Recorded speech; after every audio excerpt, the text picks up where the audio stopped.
Hello, I'm Iskatumesk, and this is going to be Man-Cat, or Menet-Ka, but I much prefer Man-Cat, because I get the image of a big burly man, of which there should be at least one of those in our game, and a cat, which I think this game may also, at least in terms of lore, involve cats at some stage.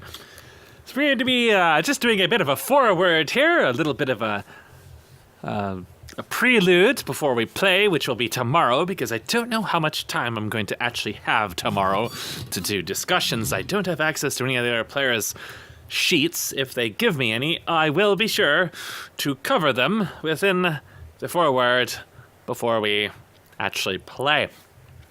My own sheet is not entirely finished, but I'll talk about it, what I do have in a few moments here. So, I was asked if I wanted to play this game, sort of last minute, with a group that I have played with before. You may remember them. There's Kristemo, there's Serial of Train Legend, and then there's Frosty, who I think he played in...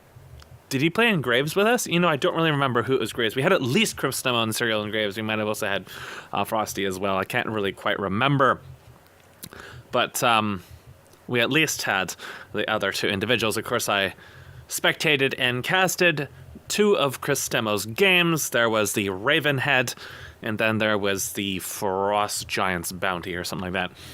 So, yeah. So this will be my second time actually playing with them. There'll be another individual spectating who is Balobble, one of the individuals who played during Ravenhead. So they all kind of come from the same community.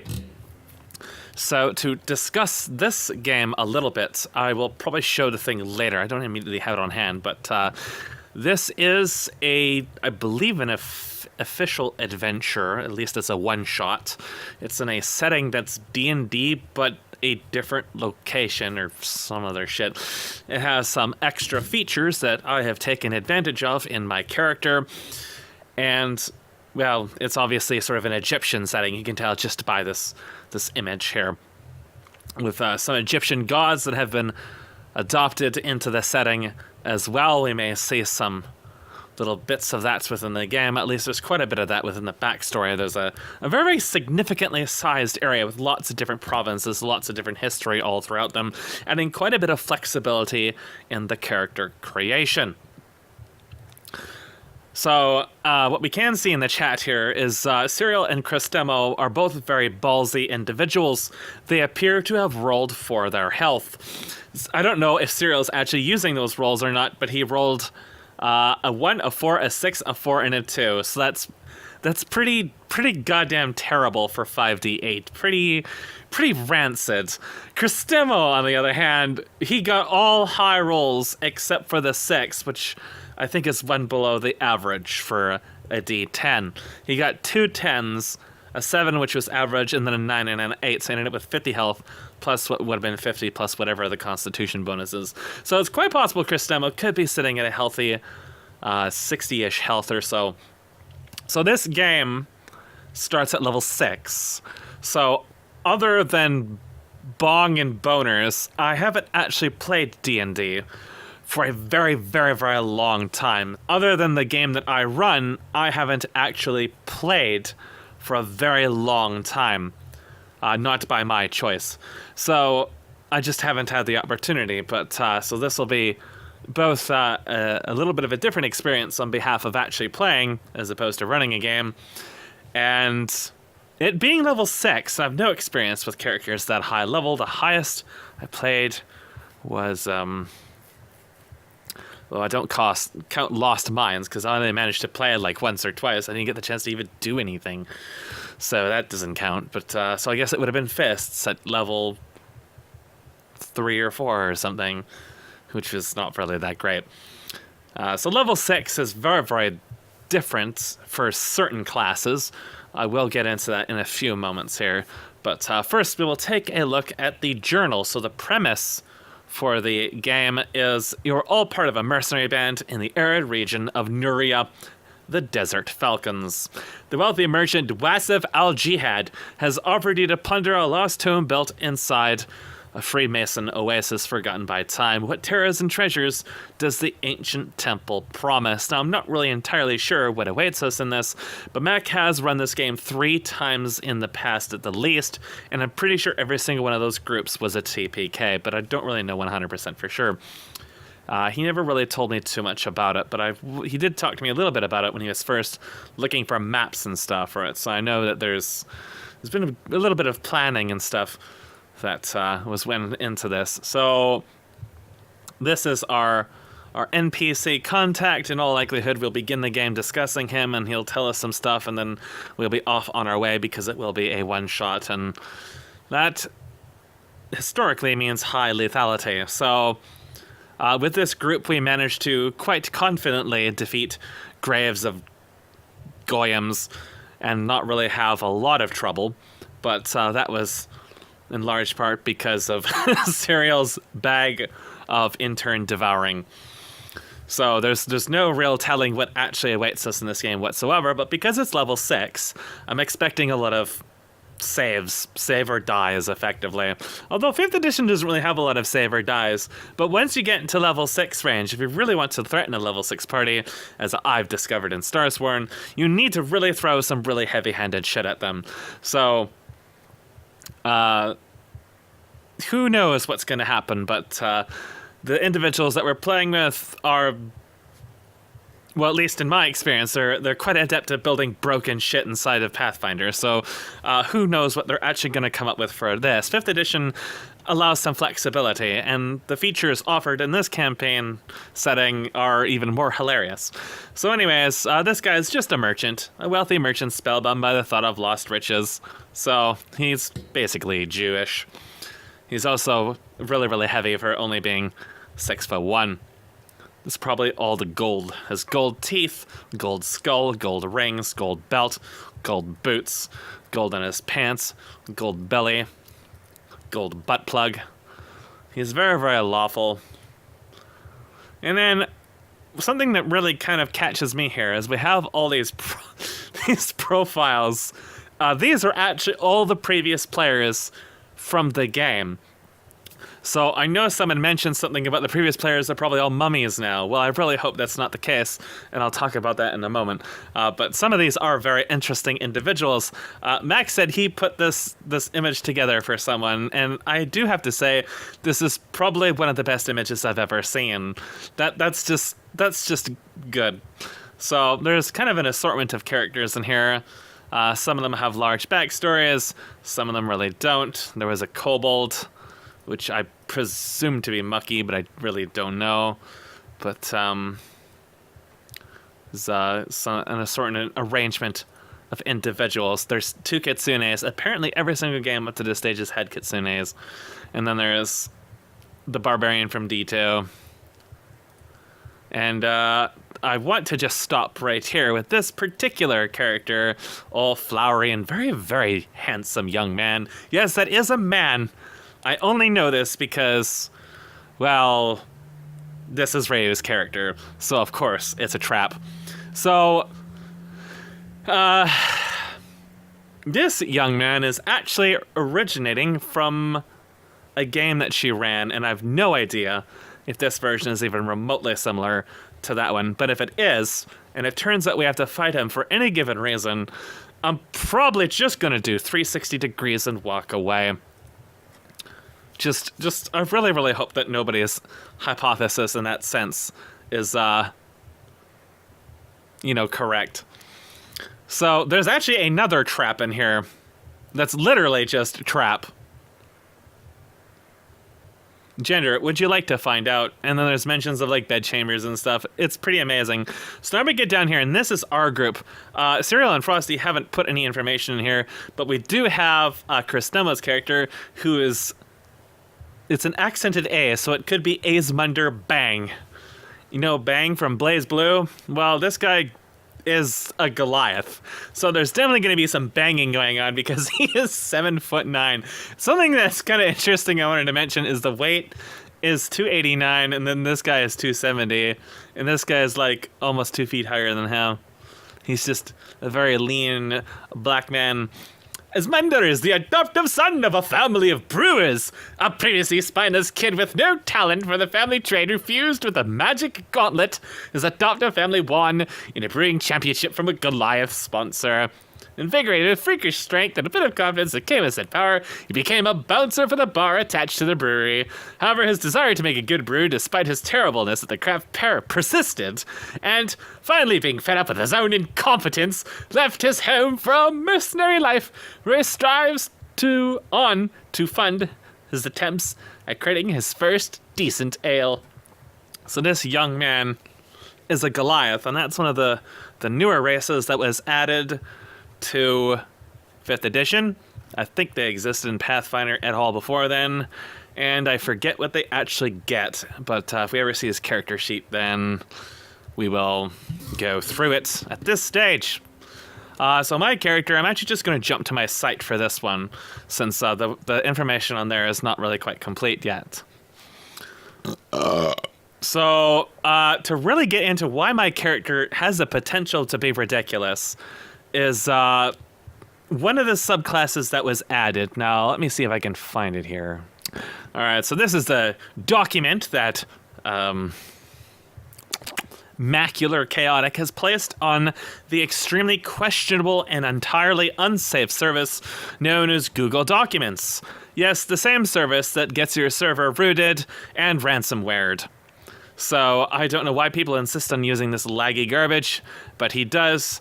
And in order to show you the majesty of this character, martial archetype that I'm using, I have to show you it. So there is a martial archetype called Sword Dancer, and most of this is pretty irrelevant. But this particular part right here is really, really, really important. This is basically the Ryu stat. You can be pretty while also gaining benefits from being pretty. So while wearing light or no armor, I really, really, really want to emphasize the light part. You can add your charisma modifier to your armor class, and you ignore difficult terrain. Not something you run into too often, but just nice to have. So I want to just flip into here for a moment. This is the backgrounds, and I want to show you some equipment for a kind of a grounding of why this is silly. So light armor includes studded armor, and studded armor has a base armor class of 12, and then plus your dexterity modifier and your charisma modifier in this case. So normally what happens is if you have maximum charisma or maximum dexterity, that's plus 5, which is pretty difficult to get unless you get Ryu rolls or Christemo rolls apparently. You will then end up with 17 AC. Now, if you throw a shield on there, you get 19 AC. So if we look down here, we'll see that full plate mail, which is 1500, it's a base AC of 18, but like all other heavy armor, you don't actually get any other benefits from it. So you'll notice that the cost for the armor actually super sharply increases, as do the strength requirements to use it. You also get a stealth disadvantage when using padded armor. Apparently, that's interesting. Anyways, plate armor is basically a luxury, especially for like level 6. But in return, you can have 18 AC, which is kind of like young dragon tier or something similar to that. So 18 AC, in my experience, is in low levels, it's basically ridiculous. In high levels, it's kind of like a break point between, plus 7, plus 9 is going to reliably chew through you or not. So the whole thing about heavy armor is obviously it has a high base AC, which means that typically it's on the fighter. I don't think can clerics use heavy armor. I think they can only use medium armor. I'm actually really curious about that for a moment. Cannot use heavy armor, so I'm pretty sure. Oh, paladins can't they? Paladin. All armor. So paladins and fighters can use plate mail. So of course, the paladin, I believe that their spell focus is their shield. So you get a paladin and he has a shield, or a fighter with a shield that's 20 AC. That's really actually quite high. I think the highest AC that I've seen in the dungeon or at least in the monsters that I've looked at, is like 24 or 23, maybe, and that's like the highest AC of a monster in the game. Of course, a lot of monsters don't really actually have that much AC at all. They just tend to have a lot of HP. So, but AC is actually like an insane, like the more you get of it, the better it gets. It basically becomes really, really high effective health. Although we're looking at level 6, and you know, there's a lot of things you're going to run into that's going to just completely bypass AC altogether, which I'll get into in a moment. But suffice to say, if you got plate and a shield, and you're sitting at 20, you're doing really good. Well, let's just take a moment to look at my character for a moment and look at my AC calculations. So I actually have a base AC of 18 already. And then I get one more from dual wielding, and then I throw in the stud letter. I actually end up with 21 AC, not even using a shield. So what actually ends up happening is, because we're using a different stat array for this with 2 16s and a 15, and because I decide to choose human and take a feat, and then 2 fighter lets you, let me swing back in here for a moment. This is one of the benefits of being, no, not that. We want the benefits of being a fighter here, which are the ability score improvement. You get one at level 4 and then one at level 6. And they continue to get quite a few. I think they actually get the most out of any class. The only class that I saw that I was eyeballing that gets comparable ability score improvements is a rogue, but their little burst of it only starts at like level 8, and then level 10, and then level 12. So obviously not a thing for this. So fighters get, actually, even if you're using normal standard array or rolling or whatever, you actually end up in a pretty good situation where you can make use of the dual stats that you need to really capitalize on this class, this archetype. So, of course, that means I put both of those into +2s into dexterity. That pushes me to +5. I've got +3 charisma. I've got plus... yeah,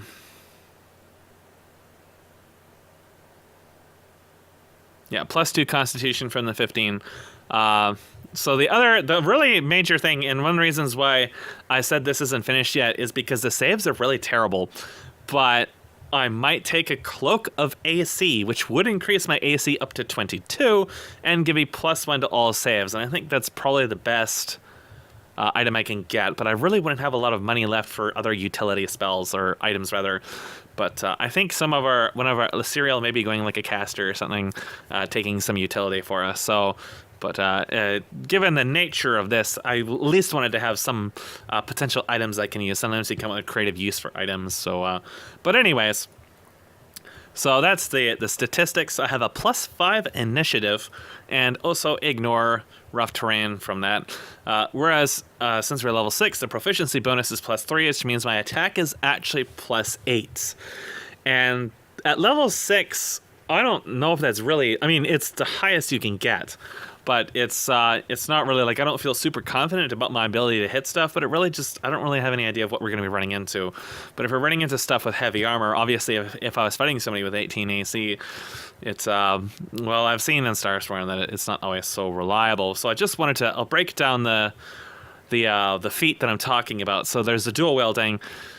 You master fighting with 2 weapons, gaining the following benefits: a +1 AC, 2-weapon fighting, even when the one-handed melee weapons you are wielding aren't light. If you remember the game with Flogdanov, where I wanted to dual wield whips, but I couldn't, it's because Flogdanov was a barbarian, and I couldn't take a feat at level 1 anyways, because he wasn't human either.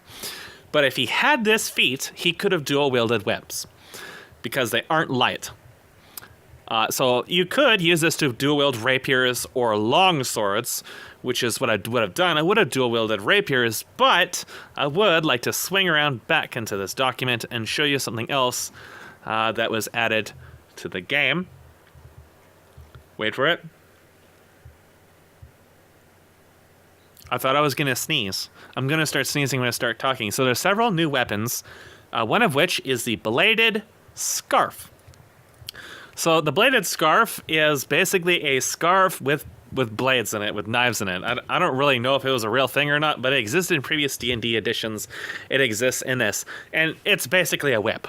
It's just a whip, except it does 1d6. So it does more damage than a whip, and it also does damage when you shoved a prone or disarm, which most of our enemies are probably going to be undead and won't need to be disarmed anyways. I don't know how useful shove to prone will be, but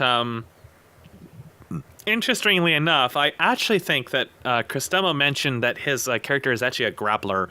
I don't know if he is in the same vein as Walter, but if he is, this could potentially be very, very hilarious, because in this game, my character is melee, and I have reach, which means I can't actually just hang out behind him and focus on anything that he manages to grapple, which means I would get advantage on them, or at least I think if he shoves them to prone, I would get advantage on them. I'm not really sure about that, but well, there is a distinct possibility that we could have some Walter-esque synergy going on. I have no idea about the other characters, but since you are level 6, you do get the extra attack, which means I'll have 3 attacks in total, doing 1d6 plus 5 apiece, provided they actually hit. So 1d6 plus 5 really isn't that great, but if I decided to take, for example, rapiers, I definitely wouldn't be able to get a magic item because I'm silvering both of the weapons. I think it's pretty much mandatory to silver your weapons in this case because it's level 6, and yeah, silvering costs 100 gold, so it's actually like a couple tiers lower than what we are, and there's going to be stuff that you really need silver to do damage, and especially since my weapons only do 1d6, you don't want to be running into any damage reduction against non-silvered weapons. So, yeah. So I'm kind of like, I'm running like a miniature mucky Iskatumesk thing here, where the flat damage is really going to be the only thing in my favor. So in an optimal situation, I'm doing probably around 20 or so damage a turn, maybe a little bit higher, because I'll be doing 15, and then the average of 1d6 is like 3. So if I can do 20 plus a turn, or at least around 20 a turn, then that won't be really that bad, I guess. Not amazing, but the reliability, I think, is really the important thing, is for one, reach. So reach means I don't have to be in the threat range of something that's melee, unless it has reach in itself. And because we have someone who is already a really, really good frontliner, I can really abuse the distances a lot. Kind of like I did with Nadia back in Lost Mines with the whip. I ended up using the whip a lot more than a rapier when I had it, because I could abuse the fact that we had 2 frontliners. We had a rogue and a fighter, and I could position myself in a manner which meant that if the enemy wanted to attack me, they had to take an attack of opportunity, and we got a little bit more of our power budget out of it. So, yeah, there's a couple of other special weapons here, but I won't really note too much about them unless they come up. They mostly just have like the Nurian hook has shove has an attack, or it has advantage to knock someone prone. So believe me, I still wanted to pick up 2 rapiers just for raw damage or whatever, and also for the different damage type. But this is why my character is really, really, really unfinished right now. Is I don't really have equipment decided, because if I want to take a magical item, you can buy an uncommon magical item or common magical items. Well, an uncommon magical item is 500 gold, which means I'd only have 22 left. So between the silvering of the bladed scarves and the studded leather, I don't really have too much flexibility if I want to get a magical item. And the game is tomorrow, so I have to decide. So this is a class breakdown here. It's pretty simple stuff since it's just a fighter. I really only do one thing, which is run around and slap people with knives. And I don't have really much utility at all, other than the fact that I have reach. The reach is really the thing that gives me utility. It gives me like personal utility. It gives me safety in some extent. So There's just the second wind, which is really inconsequential. It's a little pad me for when a roll goes wrong, I guess. And then there's action surge, which is your burst, and that's not really too much burst on my behalf. And then there's the sword dancer archetype, which really doesn't give you a lot in itself. It's the light on your feet that really makes or breaks this. And as a result, you kind of become something like a rogue without actually being a rogue, without actually having the sneak attack or stuff like that. But you're a lot better at being up front. So I'm really curious what our other two players are going to be taking, because I know Serial's taking a caster of some kind because he was talking about cantrips and stuff, and I don't know what Frosty's going to be taking, but I wouldn't be surprised if it was also a caster. So if we end up with two casters, then they're not as reliable in terms of damage, but they have more burst damage. So when you're looking at something like this, if you're looking at the fighter, you're not really looking at burst damage, but you're also not really looking at a main tank. So I'm going to have super high AC, but it's more like a participation award because the saves are really bad and I don't have the damage reduction that a barbarian has. And I really was hypothesizing what would happen if I multi-classed barbarian with this. But if I did that, then I wouldn't have the ability score increases, and I need that level 6 ability score increase to give me maximum dexterity, because that is really what makes or breaks this, I think, is really like pushing what you can with the stats, because the +8 attack, that +1 damage, it all amounts to reliability, and you really want reliability. You just absolutely must have reliability with this. That's why you're running around with 21 or 22 AC and, you know, not really a lot of mental stats. That's basically why you're a fighter, is just raw reliability. Now, in Christemo's case, that could be reliability in terms of grappling.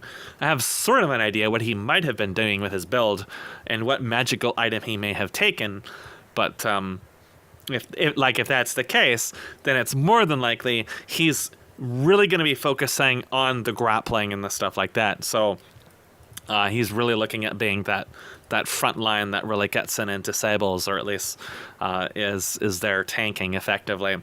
Very similar to Walter, but I don't really know if that's really what he's going to be doing or not, because Walter was not a fighter. Walter was a bard and used expertise, I believe it was, to get. That's why his athletics was so high, was because of expertise. So I think he had like a +8 athletics or something at level 4. So I'm actually really interested to see what Christemo's done, if that's something that he's really focused on or not. But in any event, my purpose is really just just damage, just flat, consistent damage with reach and therefore defensibility. So I think that as a result of that, despite the saves, I may actually be physically the most tankiest member, despite the fact I probably have less health than the Goliath. I have 52 health, which I actually realized realizing back in Starsworn, is I think that's actually not even any higher, or at least about the same, maybe 1 or 2 higher than the bard in that game. I just took averages for all of it because I'm not ballsy enough to roll for health. My rolls are terrible. If I get rolls like I have in the last game I played, this is gonna be awful. I'll talk about the background and stuff when I've actually finished it. I've got most of it finished, but there's some stuff I'm gonna work out. I just wanted to get this forward in right now, since some people did say they liked listening to the design character discussion stuff. So there you go. And the profile in here really doesn't have anything. It doesn't have the background. So I'll go through the others when I actually can, if I have them. Some men on camels. Predictions for the game. Well, without knowing the rest of our party, I don't really know. I don't think there's going to be a middle ground for this. I think this is either going to be we absolutely destroy it and somehow manage to weave between max gaming like it did with Graves and ignore half the shit in the game, or it's gonna be another train and we're all gonna die miserably. But it's a tomb and not a train, so with luck there won't be any lightning bolts for us today. But it's level 6, so we'll probably run into fucking Sunburst and Hellball instead of Lightning Bolt. So, yep, that's it. That's our forward. Smoke weed every day. All right, here's another recording session. We're a couple hours from starting, but I have been given the character sheet for Osmander Brewfist the Bang! Character theme, Brother of Metal. Let's do it. He has 76 health! That makes me wonder if I either calculated my health wrong. No, he has 18 constitution. His speed is 20 feet. Look at his saves, 737061. He's got some pretty impressive saves. He's got 20 AC. His attack roll is 7, his ranged attack roll is 6. He's got a 1d4 plus 4 plus grapple. For his unarmed, his battle axe is 1d8 / 1d10 plus 4. So he's got some damage about him, some beefiness. Skills. His athletics is +7, so not quite Walter tier, but still pretty good. He's got +6 perception, survival, acrobatics, and insight. So he has, I believe he's using a magic item for his strength, like I figured he was. That lets him pad out his stats somewhat. So he's got the 16 Dex, 16 Wisma, and then the 18 Constitution. Didn't multi-class, neutral good alignment. His languages include Nurian. I actually added Nurian to mine as well. So there's some stuff in regards to that. Background. Desert Runner. I watch over my friends as if they were a litter of puppies. Just imagining a huge man holding like an ocean of puppies. It's my greatest desire to one day see a great many people smile with a handcrafted brew, my dreams on their lips. It is the duty of a bouncer to protect the innocent who wish to enjoy themselves. Despite my best intentions, I never back down from a fight. So the abilities, I really don't know anything about glads because I read about them so long ago. You've got Stone's Endurance. You can focus yourself to occasionally shrug off an injury. When you take damage, you can use your reaction to roll a d12. Add your Constitution modifier to the number rolled and reduce the number by that total. After you use this trait, you can't use it again until you finish the rest. So you took defense. You really riled into that beef with the +1 to ASC. Of course, the other stuff that I've got, the second win, action surge, extra attack. But perhaps more interestingly, that's going to make or break a lot of things, is the fact he actually went Battlemaster. So Battlemaster is the superiority dice. I believe I used Battlemaster on Edward Taylor. Was his name Edward Taylor? God, I don't even remember. It was so long ago. But he took a lot of different moves here. He's got pushing attack. When he hits a creature with a weapon, you can expend 1 dice, 1 superiority dice, to attempt to drive the target back. You add the superiority die to the target's damage roll, and the target's large or small. It must make a strength saving throw. You push the target up to 15 feet away from you. So that could be really strong, especially if it provokes attacks of opportunity from party's members. There's goading attack that attempts to goad a target into attacking you. It's a wisdom saving throw. It makes the target have disadvantage in all attack rolls against targets other than you. And then there's distracting strike, which if this lands, it allows allies to make an advantage attack against it. And it also adds in some extra damage, so there's a little bit of added damage utility in some of those abilities.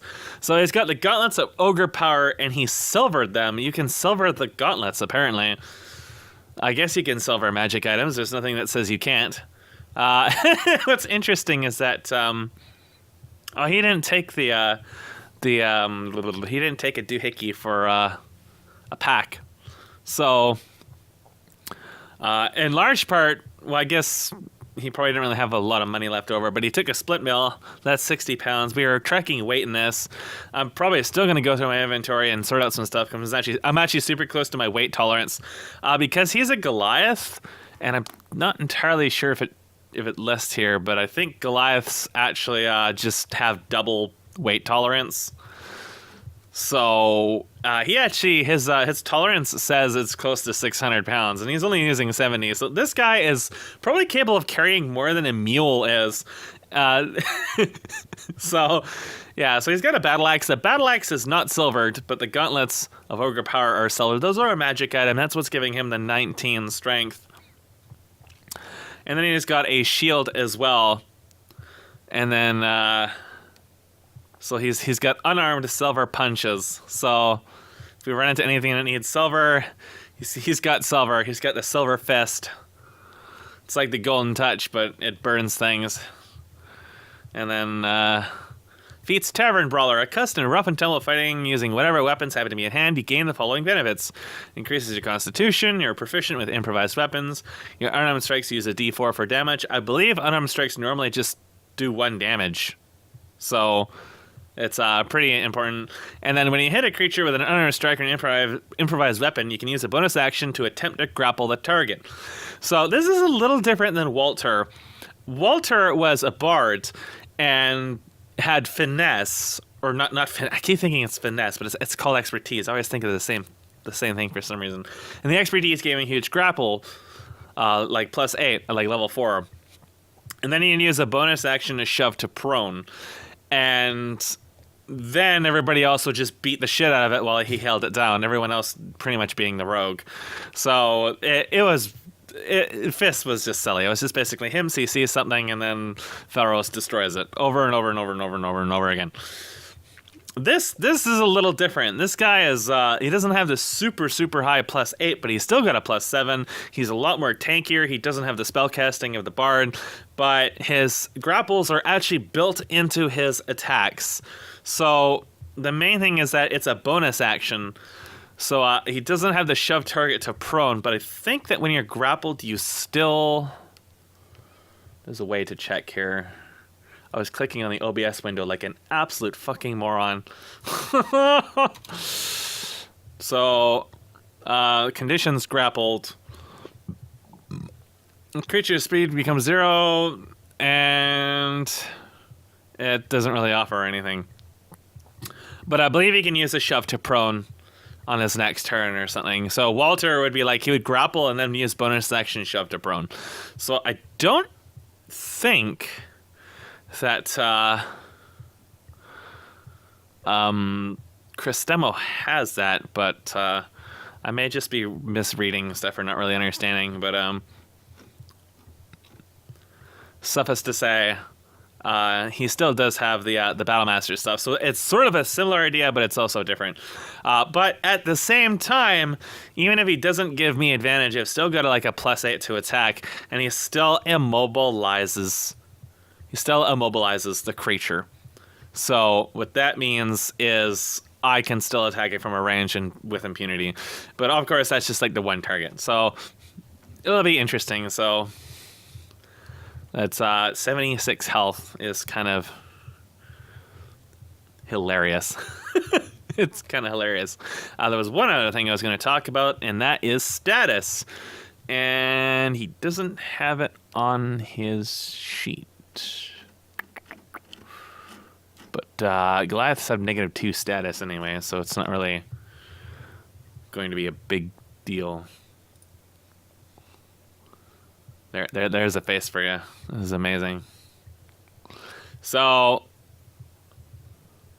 the status is something unique to this setting or something like that, and it's basically a base of 4 plus your charisma bonus plus a racial bonus plus a background bonus. And I may have the highest, but I was told that one of the party members is going to be a paladin, so they may actually be higher.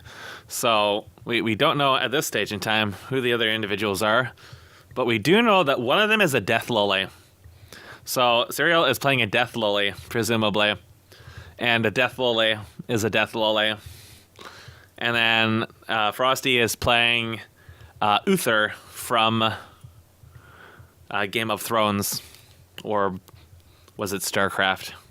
Who the fuck was Uther from? I mean, wasn't he from Warcraft? I guess he was from Warcraft. Warcraft and all these games have so many old men, big burly old men, which actually fits a grandfather fetish that somebody I know who smokes weed all the time has. So maybe Juka will fit her grandfather fetish, and she'll squee all over this while smoking weed, of course. So yeah, that's it. We'll be starting soon-ish. I have an announcement to make. Oh, it's not working. Why isn't it? There we go. Okay. I was right. It is a death lolly, because it's Cleric Death. Death lolly. As my father's journey through the desert was for him, so too is this a time of ordeal for us all. A young woman who emerged from the desert around a year ago, her mind addled and body frayed by the ordeal. Proclaimed to be a child of the reborn Horus, she soon came to join the desert falcon out of a desire to explore the land, declaring that the current troubled times and Horus's struggle against Eton are a necessary step from which the country will emerge stronger than ever. Despite her obvious devotion to Horus, the symbol that can be found in her weapon is not his, but rather red and black patterns emerging together. It's a death lolly. So, our other class is, in fact, a cleric, a death domain cleric.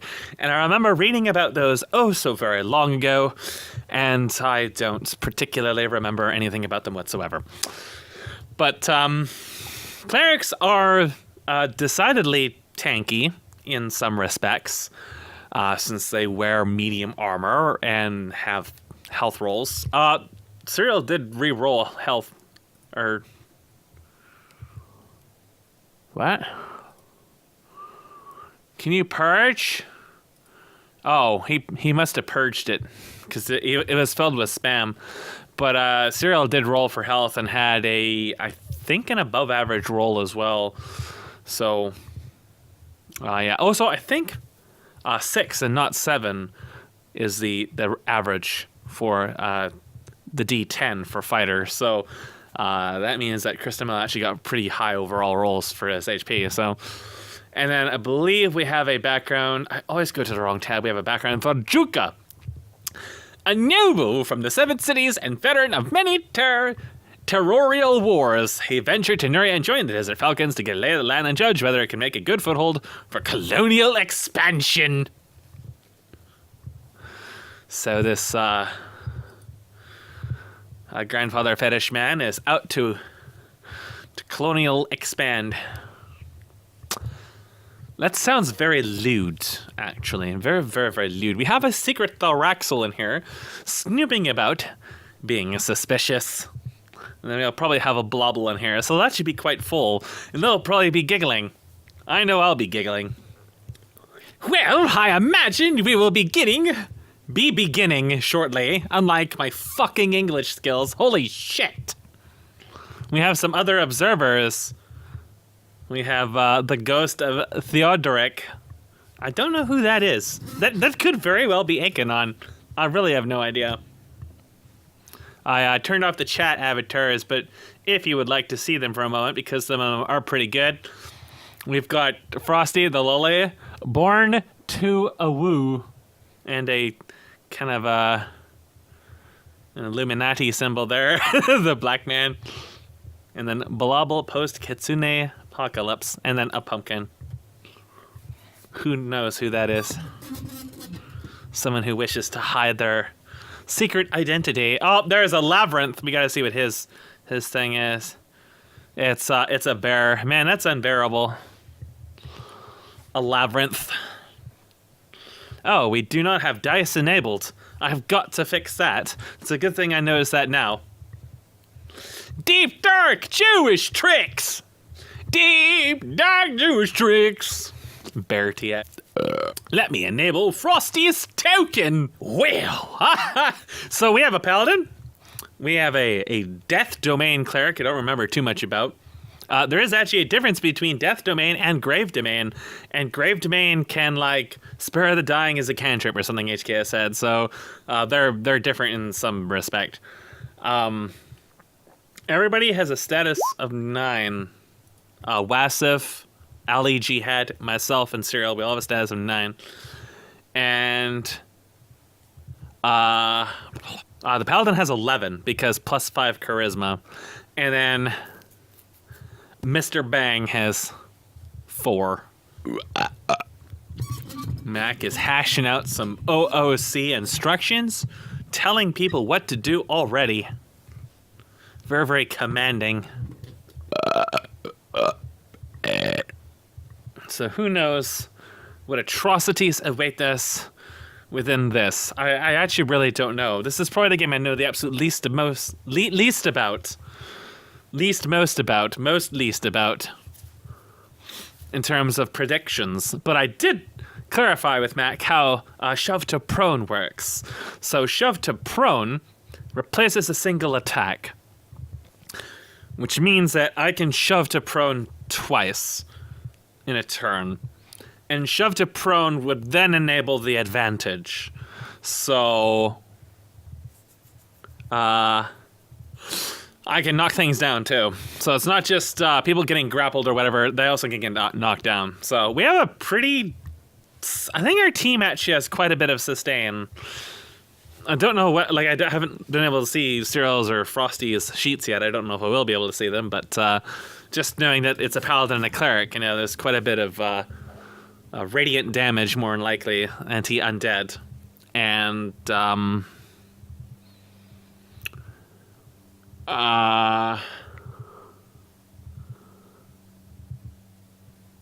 sustain. Of course, trying to keep an eye out for the landlord because he has developed the very, very unsanitary habit of showing up without warning. Because that is not fucking annoying or illegal or anything. So we're waiting for the game to start. Waiting for everyone to be ready. Yes, Mac. Not being blind, I do see your chat.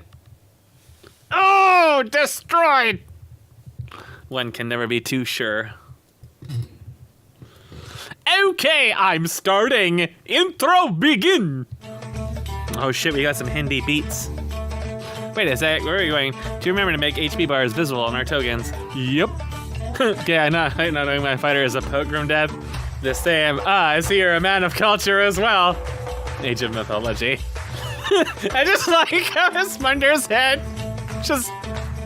It's not just that he's black and sticks out amongst everybody else. Well, I guess except for the Paladin, because the Paladin's armor is also black and he's like in dark lighting. But he's also just a suspended head. The Desert Falcons were hired by a wealthy merchant, Wasif Ali Jihad, to explore the lost tomb of an ancient king of Menet-Ka. Though Wasif is fond of the finer pleasures in life, his wits are sharp as his business acumen. After deciphering an old bronze tablet pointing the way, Wasif contracted the old Desert Falcons to join him in a small sand ship. Sailed on waves of grit across the desert sand to a small oasis hidden amid the dunes. According to the bronze tablet, that tomb belonged to a minor Nereian king named Menet-Ka. It is there he was buried, with all of his vast riches. It is here that Wasif's labors worked for the better part of a week to clear the sand away from the feet of a statue of Anu Akba, revealing the tomb's entrance. The goat plundered the tomb for all it's worth, with everybody taking care of the spoils, and so... With the way into the tomb opened, sunlight spills down sandy stairs into darkness. Yes, but you lied. I only see my own life bar. I see. I think it's because they're underneath the fog of war. Their life bar is literally up the screen right now, but it should appear when they move. LOL. Wasif takes a tentative step down the stairs, his boots crunching against the gravel and sand. Oh, what then truly has blessed us with this finding? It is into that tomb, even though you can see on the map, there's no light yet. I will come prepared this day to leave blessed with riches. The learner takes a moment to brush the sand of his enormous gauntlet-clad armor and shake the stuff that his hand can brush out of the metallic joints. It's true that he's quite generous about giving away other people's belongings. Raising a hand and speaking a word, Samuel's scythe starts to emanate light! Not something that was required. There's no need to be insensitive for the less able.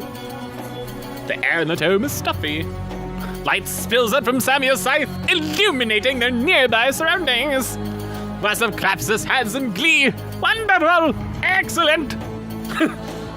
Taking a moment to gauge her companion's attention, she studies the floor, ceiling, and walls around her, trying to gauge how long it's been since anyone traveled these steps. Not very far to the ceiling, is there? Hopefully this will be worth the neck pains. Everyone takes in their surroundings. The structure has long since been ravaged by time, but most of it seems intact. Humph! We don't see anything if we're spectating. Oh! Pillars line the room with jackal-headed statues of Anu Akma, the god of death, on the sides of the hallway.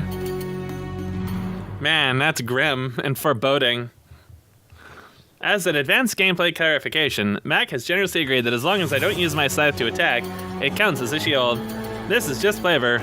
I paid for both. More interestingly, there are shiny blue runes glimmering against the top of the walls. They run the entire room. Let's zoom us right in here, gentlemen, so we can see what the fuck is going on. Which one of us intends to take point as we advance? It would make more sense for them to carry the light. It seems there is some magic yet active in this room. He strokes his beard. That must mean nobody's pilfered the treasures here yet. Good. It also means any defenses are likely still in place. Tread carefully. She studies the runes and attempts to recall them from any of her studies. Does she recognize anything about them? Remarkable what these desert dwellers achieved so long ago. Oh shit, the paladin has an aura. An aura of grandfatherly seduction. I'll go first, unless you wish to check the runes over. There, spectators should be able to see now. Roll Arcana. Why is this on the side of the window?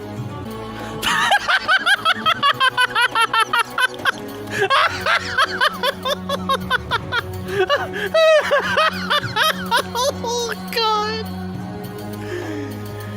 Oh, no. Ariette hasn't seen anything like these before. Ariette!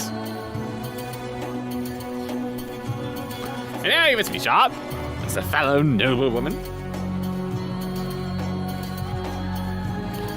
Can you tell me about these runes? They're nothing that I've studied before. Since they haven't reacted yet, they may be benign. For now. I see. Folds his arm, nods sagely as if understanding. What?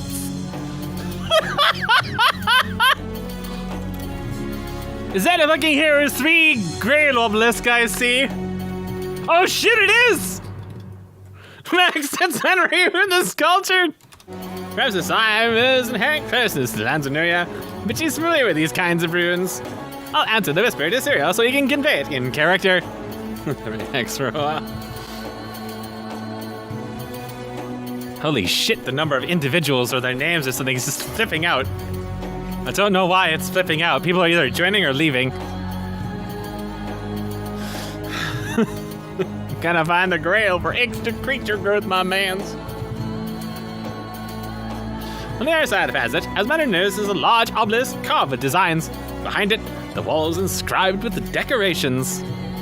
So there was 4 statues, one is smashed. There's 3. One's partly obscured by fog of war. Man, Ali Jihad looks really angry. Everyone else is either like ho-hum or Mo, and he's just like a sea of angry turbany rage. Asif turns to Druka as Samia studies the glyphs. That's a bit too old-fashioned for me. I will admit these people had a sense for aesthetics. Do you sense any danger nearby, Druka? They are meant to tap into the land's energy. It wouldn't be out of place in a great temple, but it's an odd choice for a tomb. Regardless of the pleasant sight, he carries most of his upper body behind his metallic arm. So defenses were diverse over time, not accounting for rusty swords. Gotcha. The old man closes his eyes and inhales deeply to find his senses. Here we are, the fatherly figure that gets all those groins in a bunch. Excellent observation, Samya. But no, not what landmarks could be nearby. Could be nearby. Sorry, you gotta throw in that East Indian accent. Jugga stretches out with his senses, much like Go at Sea expanded his lower to the higher. I'm waiting for Esmunder to get just destroyed by like a laser or something. Jugga Wasif walks up to one of the statues and inspects it. A pity these were dedicated to Atman. It's true. If they were, we could just destroy them. She pauses to study the ruins, no other. Is the structural integrity of the tombs safe around here? I mean, sell them, of course.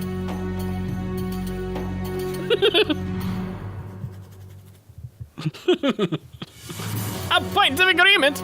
As I snap open, freeze. Stop moving before you activate a curse. This place is full of the walking dead. What? Look about you. It's only sand and cobwebs in here. Where are they? Why are we shocked? The people have long deployed guardians for the tombs of our rulers, and obviously the one who rests here wasn't some peasant. Wasif, if you know what's best for you, you'll get away from those statues. Oh, heed your wisdom, Jugga. He defers to the veteran, as a paladin, and then the statues. Are the runes connected to them? 12 and 9 o'clock, this foul presence emanates from the statues and that accursed obelisk. I yet senses no relationship between them. That tomb looks safe structurally. As Esmunder steps forward towards the obelisk. Oh no. Oh no. Oh no, he did it. He done gone trip the trap cards, and as all men know, traps are gay. There's gonna be a sea of sad gay noises in about 5 seconds. As the statues turn into mithril Gundams, the eyes on the Anu Akma statues flare to life with a sinister red. Man, that is sinister. Oh. He laughs mirthlessly. Guess we'll be doing it the fun way. A chill fills the room as two shadowy silhouettes emerge from the statues. And then... ... exclamation point. He skids back from his approach towards obelisk and takes a fighting stance. Oh man, there's some angry black... That's green eyes, not red! God damn it. A putrid stench of rotting garbage fills the air as a toxic miasma, thick and red. Oh shit! As the shadows of boiling super skulls burst from the obelisk. Oh god! It's okay, Esmunder is riding it like a mount. Oh shit, it's this track. Alright, so... Jugga! Are these the undead? You're a cat. What are you doing? Get out of my way. The spirits glare at the intruders with sinister eyes and hold out a hand each, whereas in a shimmering spectral blade flares to life. Ah yes, foul shades of this desert land.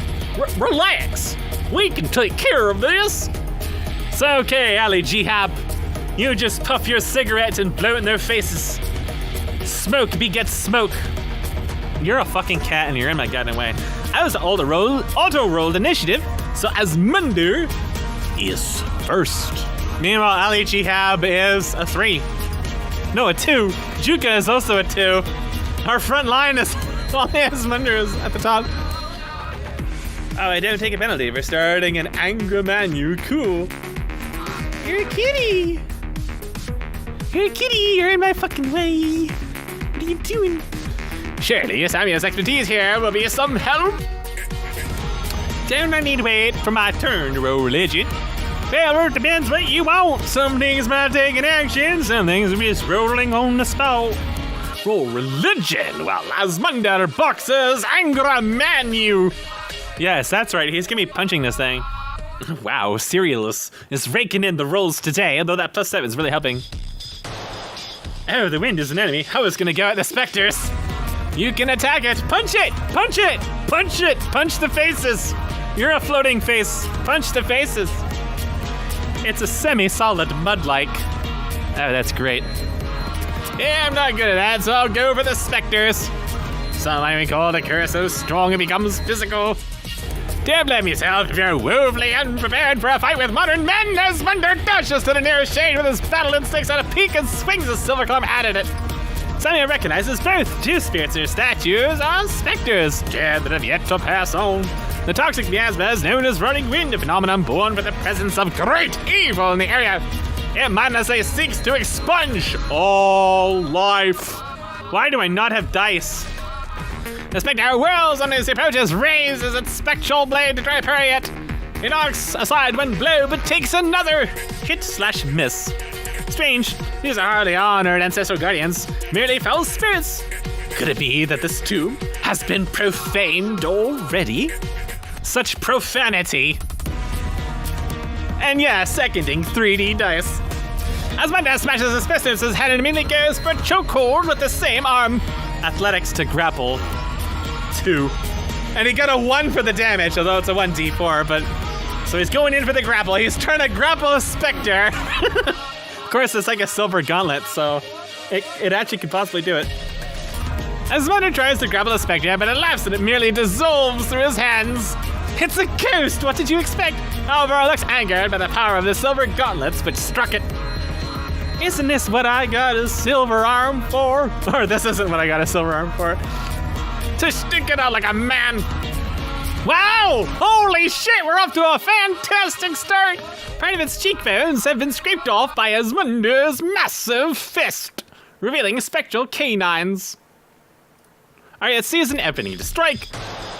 Granted error by Asmundar's charge into the fray. I'm gonna try to cast this as I go along here, but it's gonna be a little out of order, so I apologize. She sticks to the boiling red morass, then the specters. Angry red faces seem more the craft of sorcery better repelled by the magi. She turns her attention to the specter immediately north of her and unfolds her scarf blades lined with silver. Asif seems puzzled by Samia's answer. Profaned? But it's been buried for generations! We only just found it! She swings for the specter! It isn't mine to judge such things, merchant. I really don't believe that such spirits would have been left behind as his guardians. Heathens and demons, and no difference whatsoever. Turning to her name, Arya weaves a dance of death with her bladed scarf, slicing and dicing the specter with silvered blades. Mac is confused by where I was attacking from. He was probably typing stuff out. I think I managed to confuse Mac. The specter's red limb from ghostly limbs, the scarves carve it up like a Thanksgiving turkey, leaving behind a flickering imitation of it behind, still clinging to one death. The specter's mental tag turns its attention on him. Wait, what? Oh, it's a macro. He used a macro. Spirit sword! The specter slices at Asmundar with that shimmering sword. 13 necrotic damage. And creature must make a wisdom saving throw.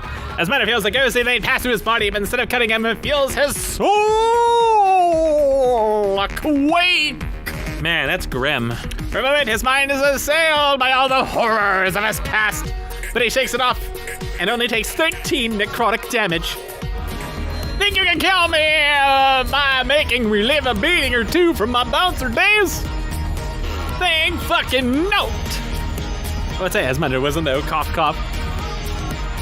The toxic miasma flows across the room like a plague of locusts. And swarms of Ajuka and Samia. It smells like putrid meat. Screaming skeletal faces assail Juka. Hit 10 bludgeoning damage and 10 necrotic damage. It must make a con save. Well, the paladin just took 23 fucking damage. Like a tidal wave, the death god washes over Juka and he feels his skin burning. They roll better than we do. The sheer rotten terribleness of the miasma almost makes him lose his senses for a moment. The divine fury in his heart keeps him sane. He takes 23 damage. Lamau. We're off to a very, very terrible start. It's okay, the lowliest face is like halfway between Mo and halfway between murder. Moder. Yes, it's Moder. The last reading, Spectre. Spraying like a flame drifts over towards Aryat. Alright, come at me. You surely can't roll high 3 times in a row. Tosses away a spiritual sword, which dissipates into dust. Oh, never mind. He's doing something different. So raises a clawed hand wreathed in sickly green energy. Oh god, it's life drain. The Spectre failed. The Spectre reaches for Aryat's soul. Spectre thrusts at Aryat to claw her soul, but she parries it. How do you parry a spectral hand? 1 second, someone is ringing the doorbell. Dice police. Please wait, angry spirits of the damned. The doorbell is ringing. Mole back, someone else got it. The Spectre then makes a follow-up strike. What? What? What? What? This is, well, okay. I thought this would last several hours, Mac, not 20-minute TPK. The Spectre breaks us Aryat's defenses. Before I can claw her hurt, Aryat forces it back with only a gouged open arm. More like a gouged open freaking torso. Shivers as his ghostly energy is threatening to drain her life, but her courage holds fast. You take 18 damage. Jesus Christ. Wincing at the future side of the dam, Samia still took a moment to assess the situation. Delay might turn the end of the initiative. Ugh. Guardians are not. They're no trivial foe. You can't delay in 5e, but you can ready an action to happen on a triggered event. Oh, really? So I can't choose to go after Juka? How weird. Dear Captain, save us! You can choose to act on a specific event that happens, but not to wait your turn then. Like setting a trap card. Which is gay. How strategic. Bonus action, spiritual weapon, attack, Angramanu. Samia chanted under her breath, and a calabash made of spiritual energy appeared next to her. The glimmering calabash swings at the rotting wind. Cereal's the one with the high rolls this time. What has happened? What has happened to this world? What is going on? Why has all become twisted and forsaken and lost? This is madness. This is madness. Cereal will carry us, even if he has to stuff us all into a scythe like a shish kebab. Force damage. It's okay, max luck has to run out sometime. The counterbalance has to take effect. That's what Bong and Boners has taught me. There's a boundary force, and there is a labyrinth in this game. Somewhere the curse has to drag Mac back into the pits of heck. The toxic deluge sizzles and evaporates where Samia's Kopish cut through, making some of the skulls lose their form and melt away into the tiles. They leave behind a rancid smell. I imagine like cat urine. Perfect! Go! Destroy those who are adhering to Ratman's will! Second question, what rules are we using for range attacks? If I try to shoot a Spectre, does it just get cover from Angra Manu? Now for this creature, it's more like an evil fog.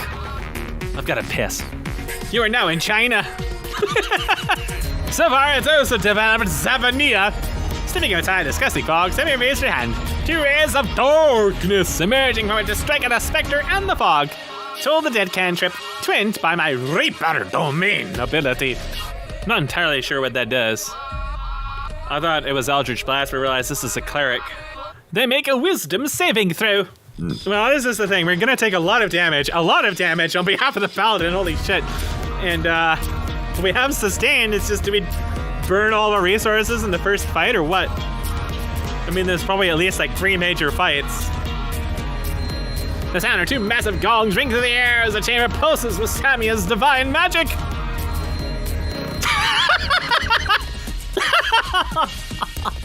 Well, I think one of them... Actually, what would his save be? His save is probably 15. No, it might be 16 because of the +3 proficiency. So the Spectre makes it, but the red mist does not. Since it's missing hit points, Toll the Dead deals D12 damage instead of D8. And yeah, necrotic ignores resistance.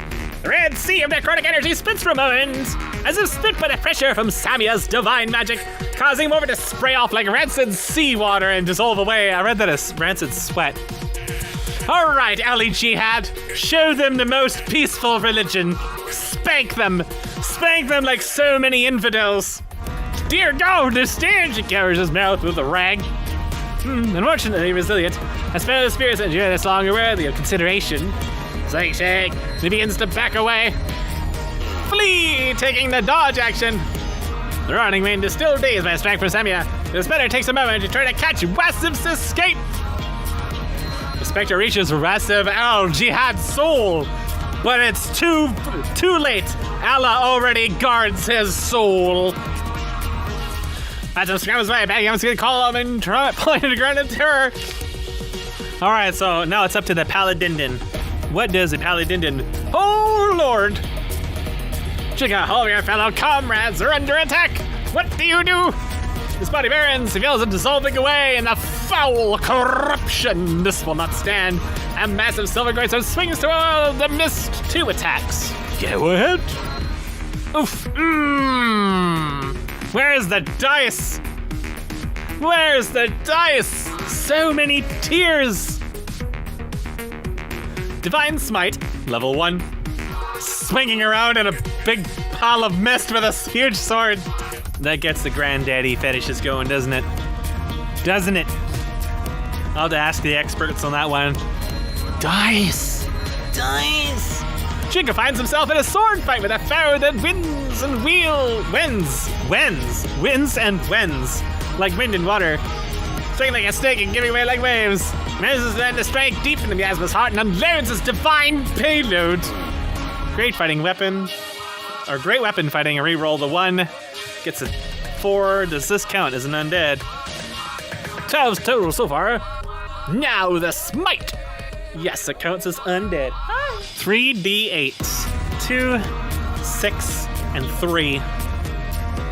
These rolls, they're bad. But maybe because it's radiant, or maybe you already accounted for the radiant. I think radiant does extra damage to undead, but you probably accounted for that in this roll, I think. And this is disgusting. How the fuck we're supposed to get anywhere?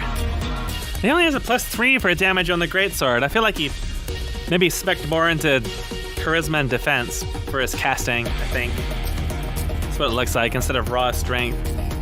Maybe we'll just sustain our way through this. I don't know.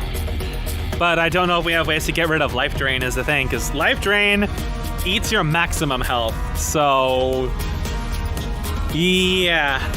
We don't want to fail the con rolls. Blinding light fills the room for a moment. A Chica's strike impacts with such force that leaves a smoke crater around the undead. Faced with such force, half of it is splattered against the walls instantly, and the remaining wisps begin drifting towards the obelisk. Ow, that was loud. Cackling. As it happens, the eyes of the statues flare once again, and a gigantic marble block weighs several tons slams down from above to block the entrance. Oh, I thought we were gonna die. I saw a marble block and I thought, oh, that's gonna roll after us and kill us. ... Husbander, what do? The entrance has just been sealed and you're trapped in a room with vengeful spirits. Well, I suppose these spirits like us. Guess ready for the long haul. Husbander recognizes his usual saddle. Gilmo won't work, and instead puts up his dukes, trying to punch the specter to death instead of grappling it. Fair. Then they're trapped in here with us. He gets in both hits. He has a 3rd attack, I think. 2 ones. It's okay, flat damage is carrying. As Vander boxes the specter, riddling it with massive fists that can crack stone. With each blow, bits of the specter are scraped off and it dims. Its almost been laid to rest. But as Vander can't tell that he has earned its ire. Can tell. And like they try to claw at his soul, like last hit Arya when it can. As Vander, show him your power, he cheers. She focuses her attention solely on the specter in front of her and tries to finish it off before it can grab at her again. Hatred against an opponent is a sign of a terrible sportsman. Battle's not made for hate, but for settling disagreements. Frankly, get the fuck out of my ring if you fight out of hate or vengeance. The specter lets out a faint groan as the silver scarf shaves away the last of its consciousness, causing it to dissipate. The one again! She grits her teeth and turns to the red mist. If the paladin can spank it to death with a sword, perhaps she lets loose with a deadly dance break. When I'm finding a purchase in the blee, it feeds me. Yeah, smack.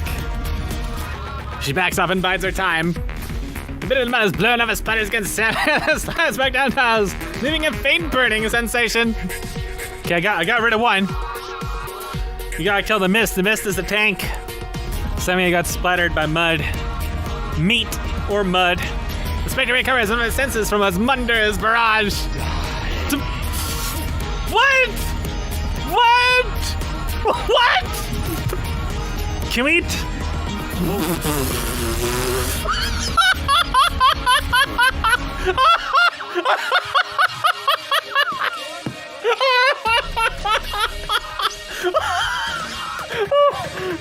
Is this real? Is this real? What? Is this real? Is this real? It strikes at him with a glowing palm. It's freaking Kenshiro. It just blew half of his body across the continent. Here's what readies a counter.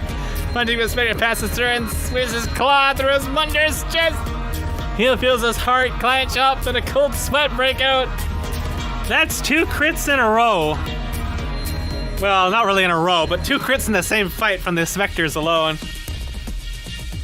And then Christemo's con roll is a mere 2. He feels his arms shake and his legs shiver. He loses 24 hit points and can't regain them without a long rest. Then the spectre returns aside from his matter, dissipates back into the walls. Don't fear, fear is the mind killer. All right, I'll admit I'm madly terrified of these specters. But just think about it. Well, when the next obstacles are physical, you'll trample them. It fills the tomb with laughter. The rolling wind is a sail flowing towards the obelisk. Chica, attack of opportunity. Hey, special weapon is a bonus action, after which you can still do your normal attacks. Yes. Little Mao should have done it. Here comes the bonus attack. Asmunder's down to half health, but this is the thing, he can't regenerate most of that health. Divine Smito! Alright, not amazing, but we'll take it. I'll have to take it. There's the sword damage. He'll probably re-roll that 1. Because he has the great weapon fighting. Can't remember if that's a fighting style or a feat. I think it's a fighting style. Great weapon fighting. Grrrg! Chica thrusts the searing blade straight through the miasma as it rolls towards Samia. So he got about 25 damage out of that. But he's burning smites on it too, so. Oh yeah! Finally quivers like an animal losing its last grip on life. It collapses into a muddy pool that bubbles murkily at Samia's feet before melting into the cracks in the tiles. Where the spectre who just Zevany and Asmunder go? It fled. For reasons. Coming back with his ghost buddy as it knows it lost this fight. The running wind was heading towards the obelisk for some reason as well. But now it's dead. I should have done this while I could, but can I use my Goliath racial on the crit? And he said yes. He ignores, that's the one that he rolls to reduce damage. But he only gets like 1 use. A quiet falls over the chamber as the last of the spirits disappear or are defeated. We're trapped in hell! Thank goodness I had the foresight to bring you all along, he says, his hand shaking. Although you have enough adventuring experience to know what that means. Airtight, this place will likely run out of air and take you with it. Lay down, Chica glows briefly with a radiant light. It's only a matter of time before the oxygen is all gone. Adding a 3rd bar for my unhealable damage. It would take weeks for Wasm's diggers to remove this stone. What do we do? This wasn't an accidental collapse. Between that and the specters, we had to conclude that someone is already here. Nowhere to go but in, old man. Or something, at least. Perhaps a superior undead. You say Zayat, we're doomed! Dada, please, calm down, Raziv. This wasn't what the tablet said! There's a mechanism that closes the door as surely as it can open. We simply need to find it. Do you have the tablet with you? Asmunder says, walks over, places over his hand on Merton's shoulder before taking a deep breath. Come the fuck down! May as well continue on, lest we join the dead. Hope is not yet lost. There is always forward. The tablet merely described the way here will lay within Menet-Ka's riches for the taking.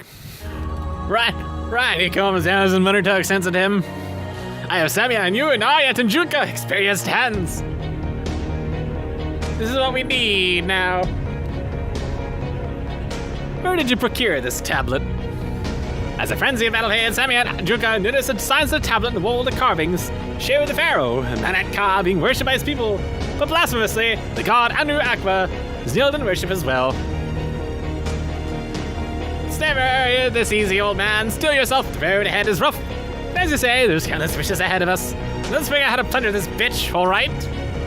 The obelisk itself is a carving of Menet-Ka, and it's facing towards the viewer, with its hand outstretched in a salute. Think the Hitler pose.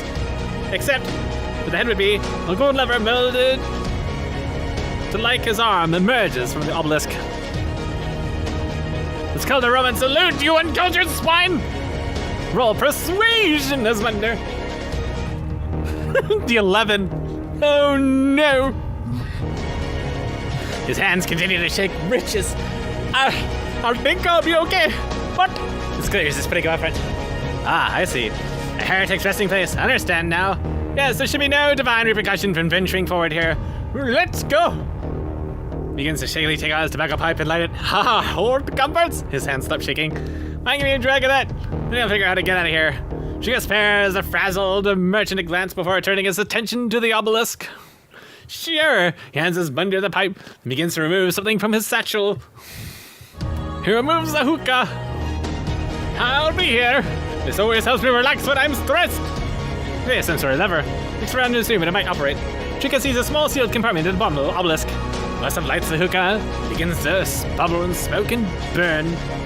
Stirs the statues carefully as she passes them. Keeping herself ready for the final spectre should appear. As Minor takes a drag and remembers why he sticks to ale. Doesn't quite cough. Thanks, but I'll keep it in moderation. Keep it in moderation. We don't know how much air there is to go around. Ashes the pipe by killing the embers with his metallic thumb. How about you put that out? We have no air to spare for your vices. Slamming glasses back towards the door. Cease, you idiots! You're like a sealed room with smoke! He looks at Jugan's surprise. Hey! I'm the boss here! It'll be fine! It's one drag girl. I can fill a children's playhouse with that. There's a third statue, but no ghost came from it. Does it also radiate evil energy? Shut up and douse her now, he barks. Roll intimidation. Oof. Not very intimidating, just too handsome. He gulps against begins putting out the hookah. Right, oxygen. Got a waste of it already. Don't make things worse. I'm actually keeping track here on the pad how much oxygen is left. Things do or don't do will affect it. Roll investigation. Oh no. Oh no. Ugh. A groan fills the room.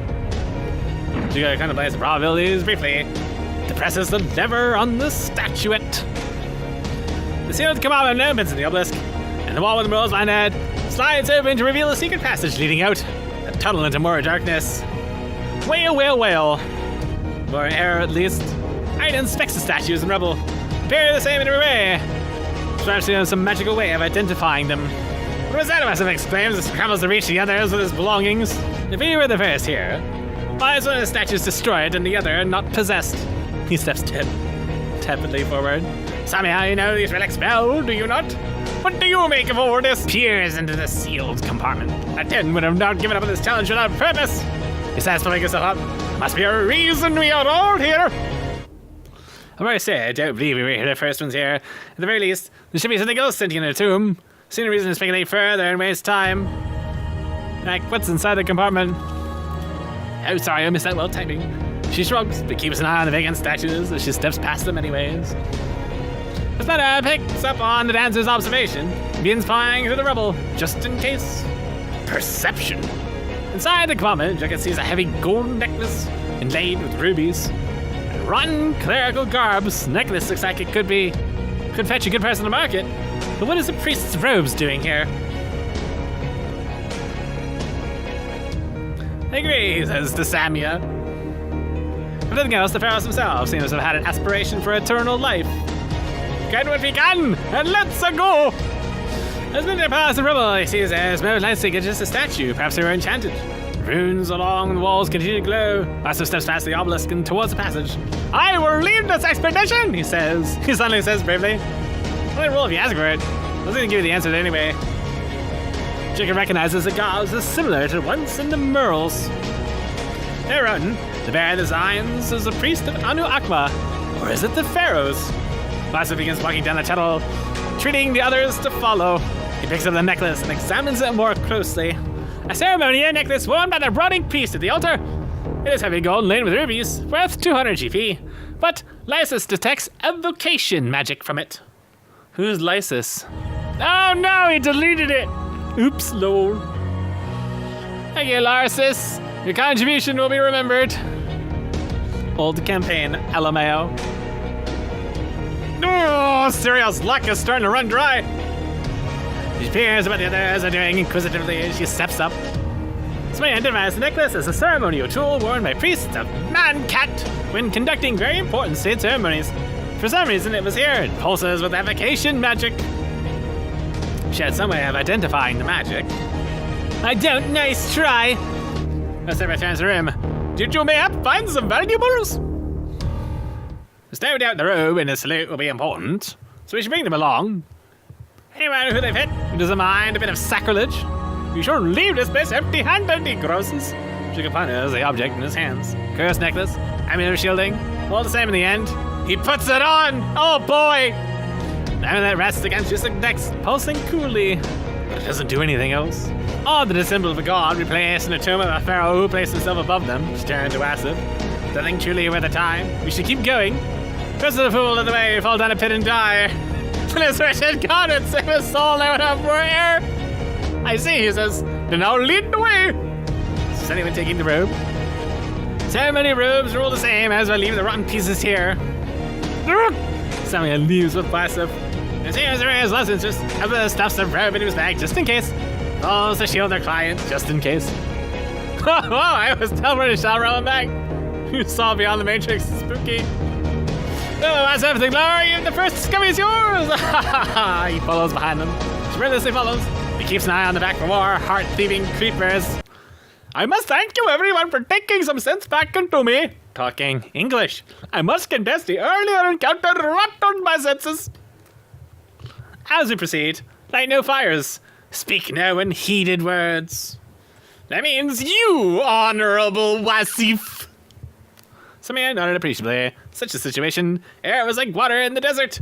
Every drop was your life. I understood. You don't see any flames when I'm around.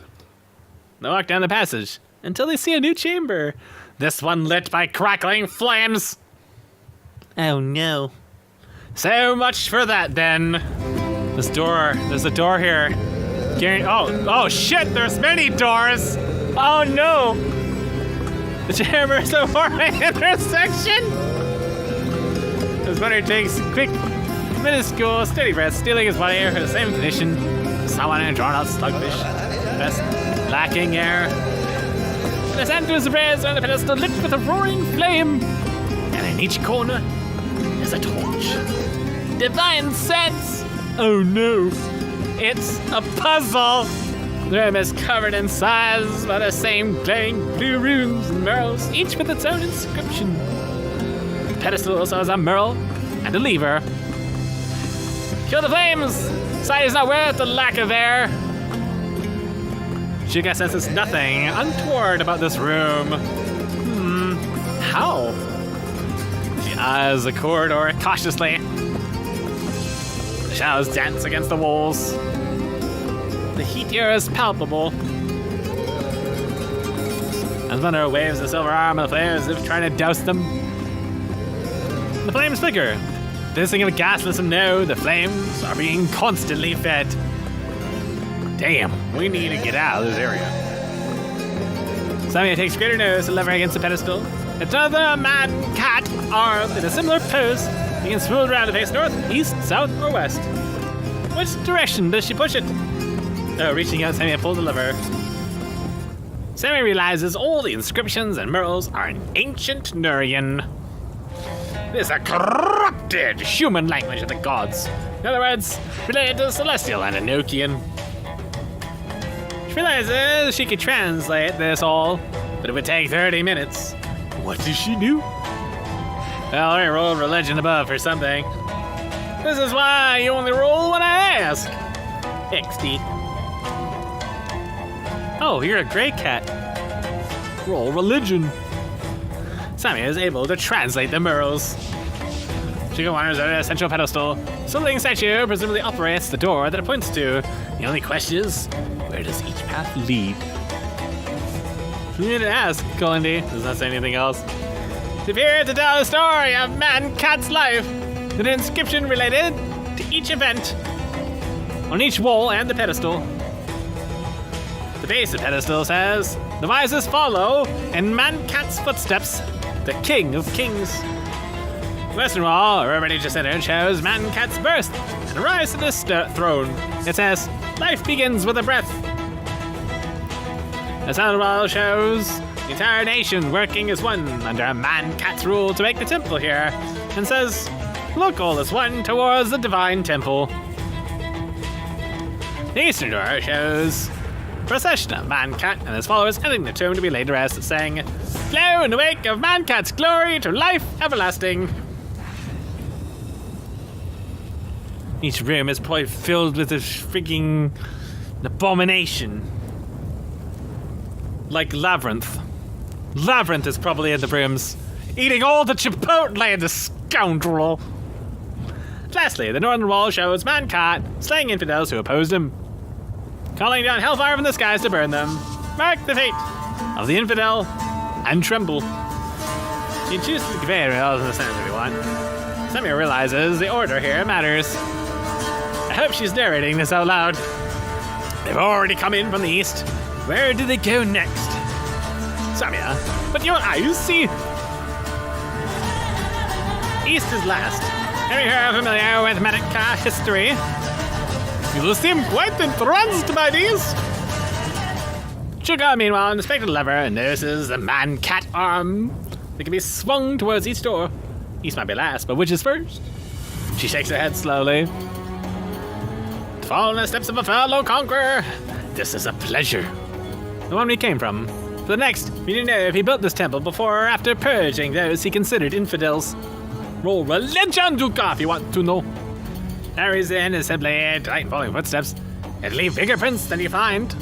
One last detail, the eastern door shows Anu Akma waiting and bended knee before Man-Cat. A man cannot crown himself a god before crushing his enemies. First is conquest. We proceed north. He rotates his statue to face the northern door. Paladin just surges forward, a sea of conviction filling him, and depresses the lever. Actually, sorry, I got that detail wrong. He did it after, so I'm gonna break character here and correct it since it's on me. Just pretend he said the opposite direction. Doesn't mean it's right though. Just that the information is correct now. The door goes up and Ashika pulls the lever towards the southern door. The other door to the west closes. So I think that this is the way to Man-Cat intended the temple to be traveled. Asmodar piles into his metal armor to his shield. Raised as a shield. Holy fuck, man. I leave the thinking to smart people and the killing to myself. As a last of Percy pats his man on the shoulder. We'll get along, methinks. A trial of sorts, I suppose. Seriously, the elaboration is commendable but unnecessary. A man like that intends only for his eternal glory. If he intends to follow a certain path, he expects us to add to it. But I cannot say for certain that is a good thing. I did not know this Man-Cat had such aspirations. He shrugs, but then he was a minor king. He walks forward. Should we take a short drink/piss break while Cyril eats? Let us proceed. Let's take a 10-minute break if you guys are okay with it. She leads away because it's basically a maze. Oh no. Masifa, take a point. and the Paladin's really taking on that grandfather fetish role now, ordering his son around. Oh, he looks surprised at Juga, but suddenly warms up to it. Of course. Juga ready as a stick of chalk from his rucksack.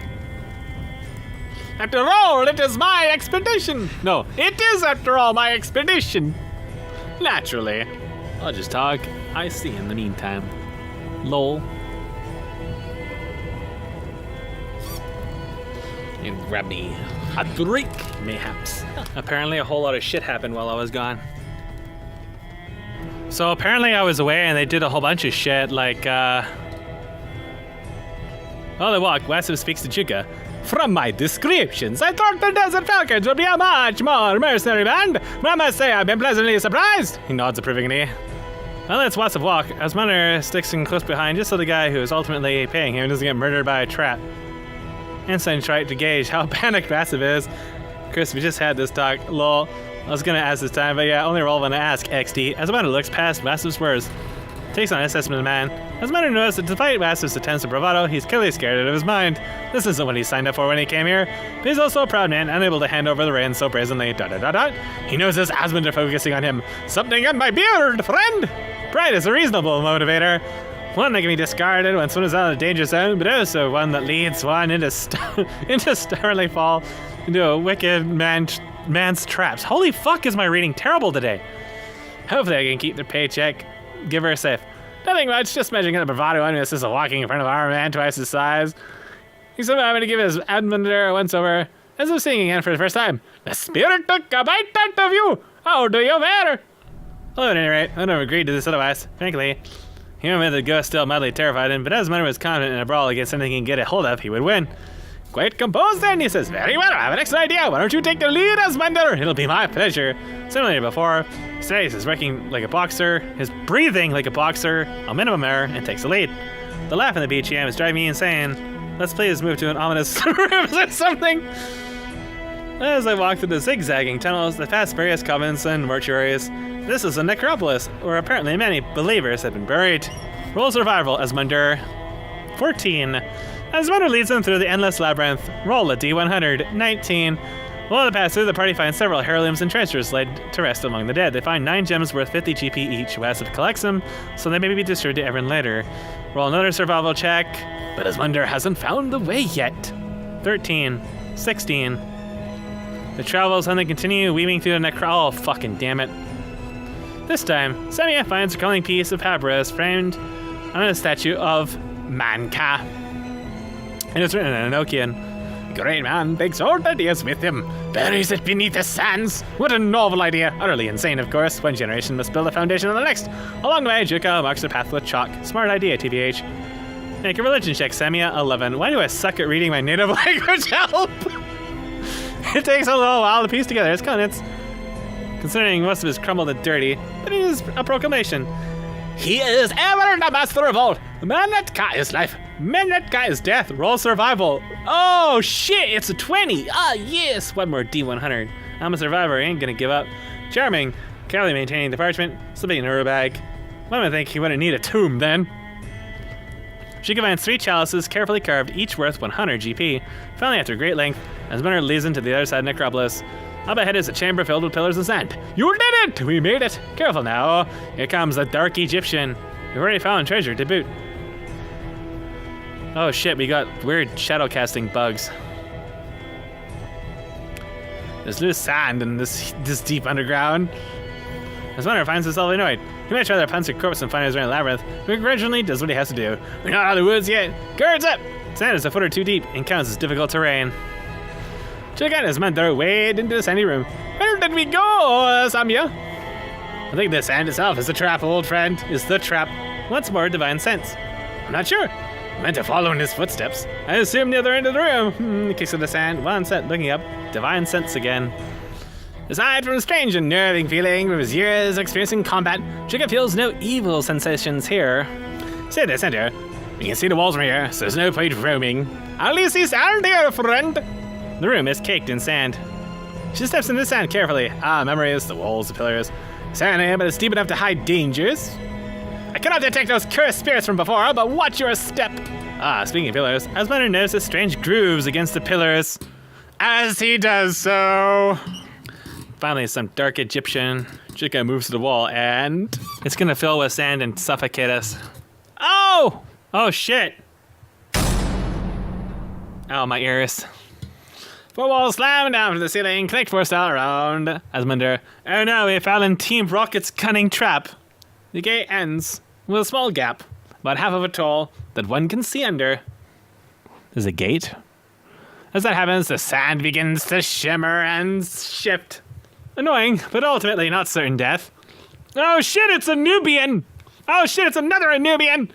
The sand hardens and shapes in a jackal headed bipedal creatures with long claws. Their snouts curl back as they grow. I wonder if he can grapple them through the wall.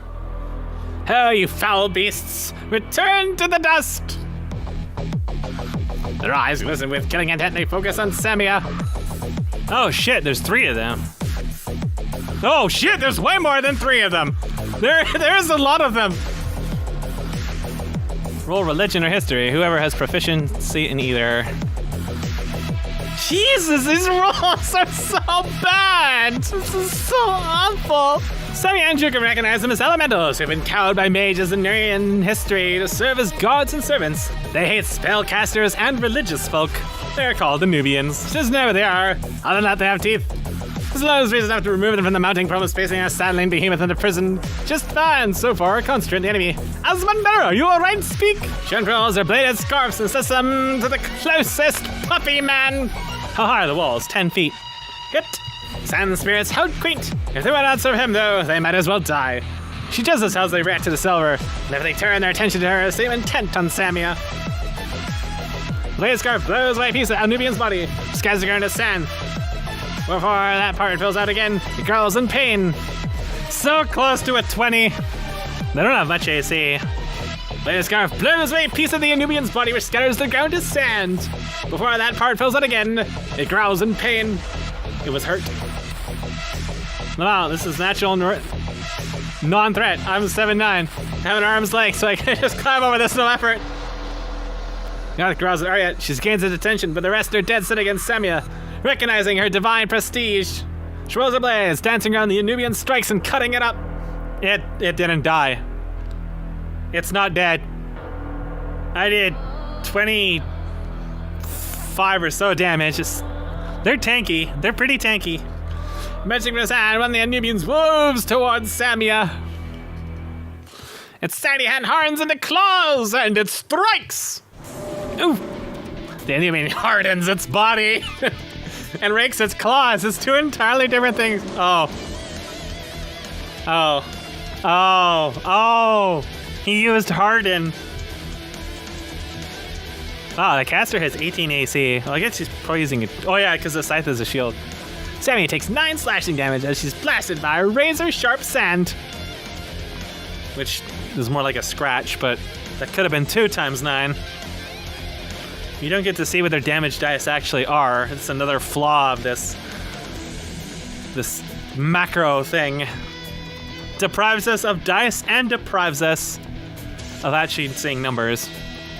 Samia, the new circle you like hyenas, eager to get revenge on the religious oppressors. What do you do? And grab some coffee.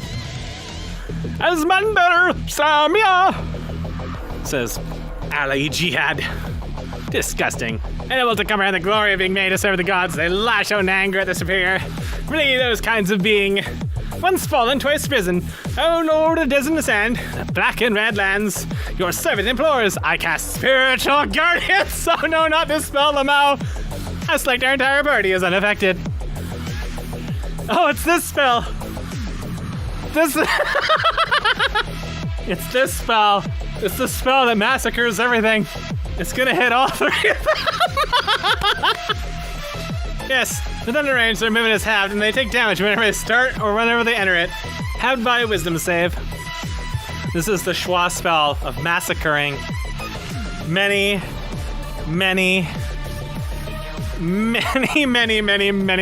animated blood died. What was your DC? 14. 1 success. What the hell? That's another macro. Top left saves. No! No, why? Oh, and the damage is so bad. Serial's not been getting lucky on the damage rolls. A lot of us have not been getting lucky on damage rolls. This is why I preferred flat damage, the mucky maneuver. This guy has spiritual guardians appear and are they savage the enemy Serial. Also, one sec. Gonna rush upstairs to grab my dinner and bring it back down. Just offlays the responsibility on the Serial. Lays it in his delicious lap. Meanwhile, the Goliath is just gonna, well, he can just pull himself out of the cage because it's only 10 feet tall. Now the Paladin's got one right on top of him too. So let's see, there's the one next to the Paladin. There's the one that I attacked. There's the one up here, right? No, it moved down. Yeah, so there's 5 of them. They don't have life drain, thank God, but they're still pretty tanky.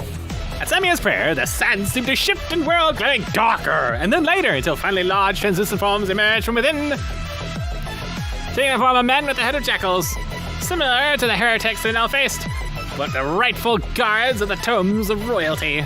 Gouge in hand, they lashed out at the Nubians as Samia moved back to cover Wasif. Yes. Did they not get attacks of opportunity? The Nubians shudder and howl with hatred as they are rightfully rebuked. No attacks of opportunity. Interesting. Alright, so I'm totally not sure on the rules of stuff, but 10-foot wall is literally not an issue to climb, so I can like scale it and drop kick one of the Nubians!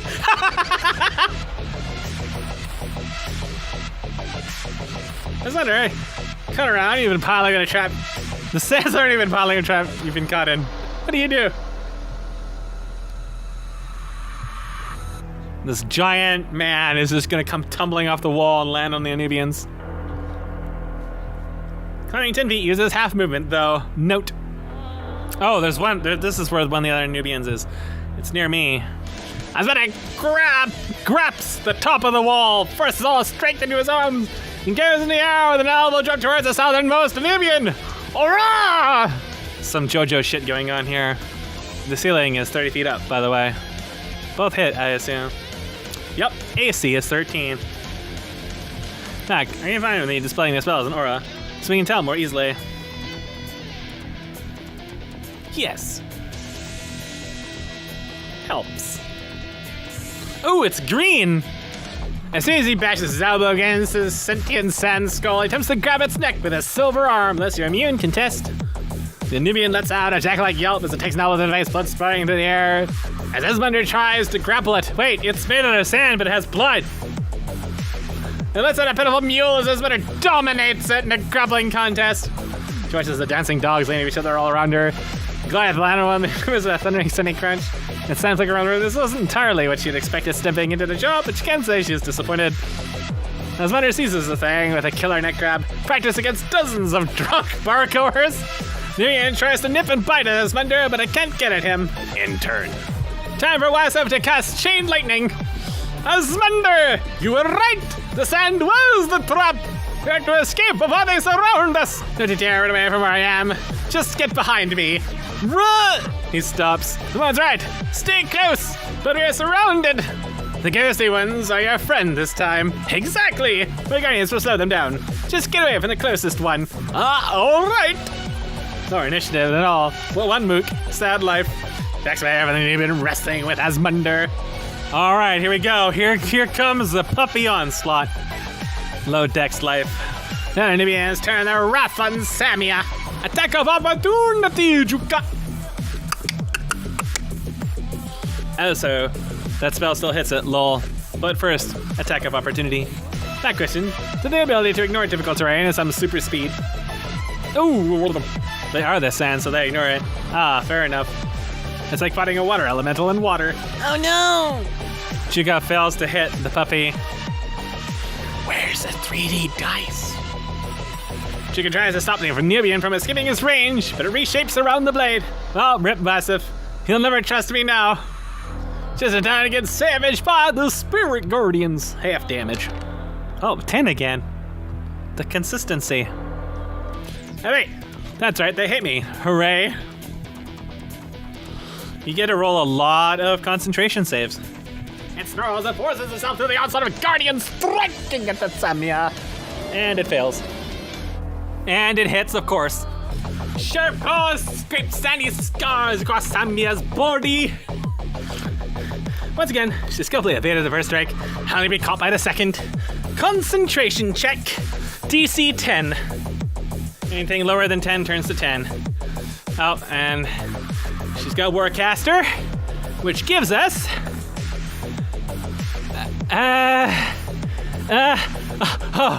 thank God.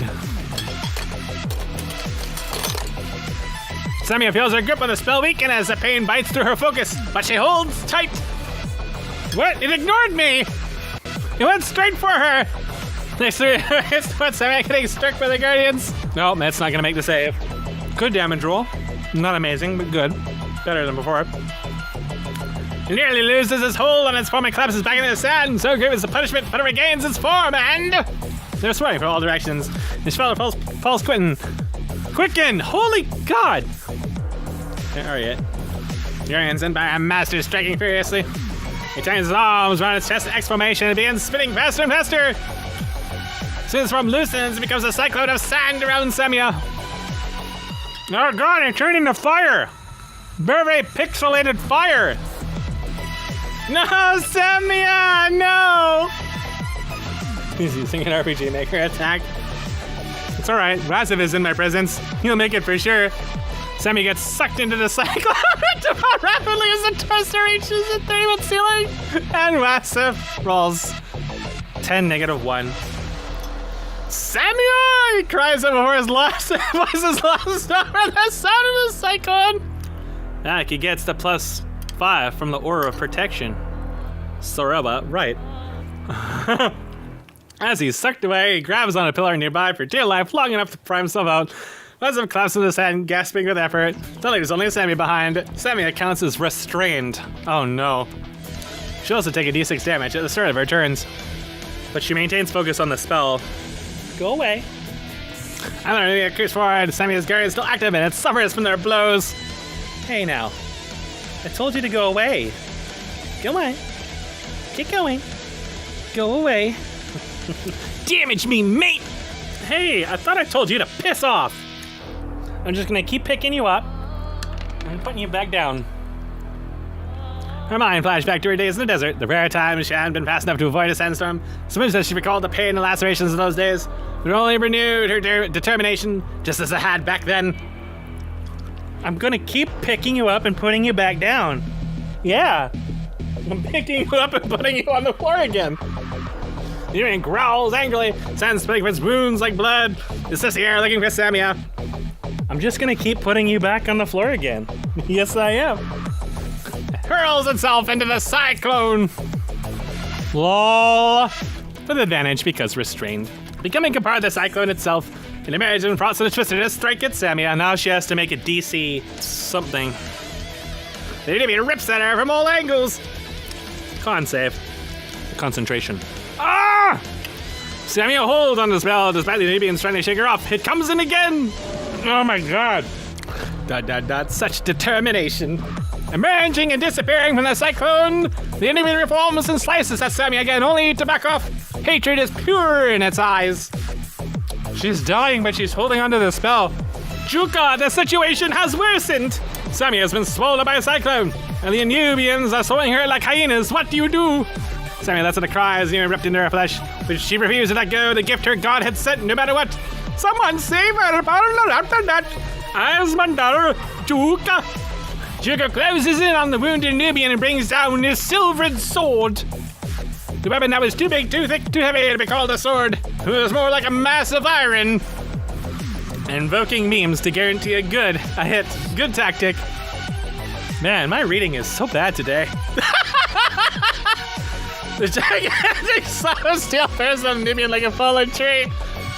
He's making good use of it. Oh, what? He turned the 2 1s into 2 6s. What? What the fuck is going on in this game? This is where you play a beast in black sock about guts. The steel blows the Nubian apart, sharing the sand against her. He reaches around her, its attention to instead of Samia. The sand flows loosely around his body like bloody wounds. It is weak. Reroll all these ones. I don't believe in your claims to refocus attention back. Not the one the big beam cleaves through the Nubian and collapses it. What's this black morass between the paladin and the puppy? A little hard to tell. Kind of hard to tell what's going on at all. Back to the dust with you! Slowly falls apart like a sandcastle against the tides, become nothing more than the piles littering the room. At least the one being held by the Goliath can't escape, right? Right? Alright, final doggo dickweed isn't a choco, so sell me a decent roll, bitch! Samia remains in danger. Wait, he killed the one that was in the tornado, but the tornado is still there? As his mother punishes the Nubian, Samia's guards continue to pummel it. It struggles against Ailsmander. What? Little did you know he was the king of dogs. You can use your inspiration here if you want, fuck no. We're all inside the paladin's holy hope hell sword aura. Then his shoulder shudders for a moment, and Asmander's grip traps into the side and reshapes. Free, but the grapple action used. Alright, Sammy is still inside the haboob. Remember this, Cyclone. Is it even possible to attack the dog inside the tornado? Yes, with disadvantage. Well, alright, let's give it a shot. You're half dead from me lying to you. You're celebrating a bit early. Setting herself for a difficult target, consenting to her lack of physical ability to free the restrained Magus, she attempts to rout the dog out of its swirling water bowl the old-fashioned way. She makes dozens of strikes, in the moment finally catching the Nubian, as emerged from another attack at Samia. In an easy tug of her bladed scarf, she cuts the Nubian's head off. The twister collapses back into the sand. That was fun. Samia jogs back to the floor after getting sand blasted. Samia, you saved her! Praise Captain! There you go, sourly. Samia shook her head, trying to get the sand out. Futilely, you know. She was into a defensive position. Done. That was fun. Another Nubian gets owned by his spirit guardians. Alright, so shit dog moves. I punch it. Alright, -1. Let's say anything here. Wrecked. So it's really a 16 instead of an 18, but it still beat it. It still took 7 damage. No, 8 damage. You can tell I'm Canadian. I'm bad at English as well as math. I check my drive space. Pretty good. The Nubian's eyes widen as it realizes Samia's freed. But an intelligent yet hateful glare glints in its eye. Watch her get downed. It moves towards Ariat. Attack of opportunity. It's probably gonna tornado us again. That's a fucking fair! As Mutter's now free fist whips out for the dog's neck. Hit, smash. Athletics to grapple. 2. Can Mac beat? Oh, of course he can. Holy shit, these twos need to stop. Lee's supposed to be a 9 to +1, and he does. Too many yelps as his mother punches the back of the neck, and forgets his earlier objective to whirls back onto the strongman. And it misses. It became hard. It became hard, but Asmunder was harder. He was born hard. He beats up both blows with a silver arm. Sand kicks him around him as the two fight. You're a cat and you're in my damn way. How about you piss off? Sammy, you're finally free, if not sand encrusted. What do you do? No, there's a tuft of cat hair down here. What do you know? And by come here, I mean out of my damn face. Yeah. Out of my damn face. How many times am I gonna pick you up and take you off of this chair, huh? Sit there and stay there. I'm gonna put something on the back of my chair just to keep you off of it. Raising a hand, Samia spoke out a word in Enochian. A dark glint of magic in her hand told the dead. On the 13 any wisdom save. Oh, he did make it. Oh my goodness. Oh my goodness. Oh my goodness. And go over there. The 1 and the 12. The sound of a gong reverberates in the room. Shaking the sound loose from the pillars around them as the new man fights to maintain its form under the pressure. Sand flows loosely from it as a stream. It's okay. Ali Jihad will sink his +18 scimitar into it. Prepare for your insolence when you meet your judgment. Turn end. I think the Paladin Aura gives quite a significant boost to concentration and Dex. I think it gives boost to all saves, doesn't it? Isn't that what it does? As Menet-Ka finds a foothold in the deluge like sand and whirls about, the fist aimed at each of the Nubians' necks. Oh! Punch him! Punch them both! Punch them both! Oof. I think he may have grabbed both. Is that a grapple? Is that what this is?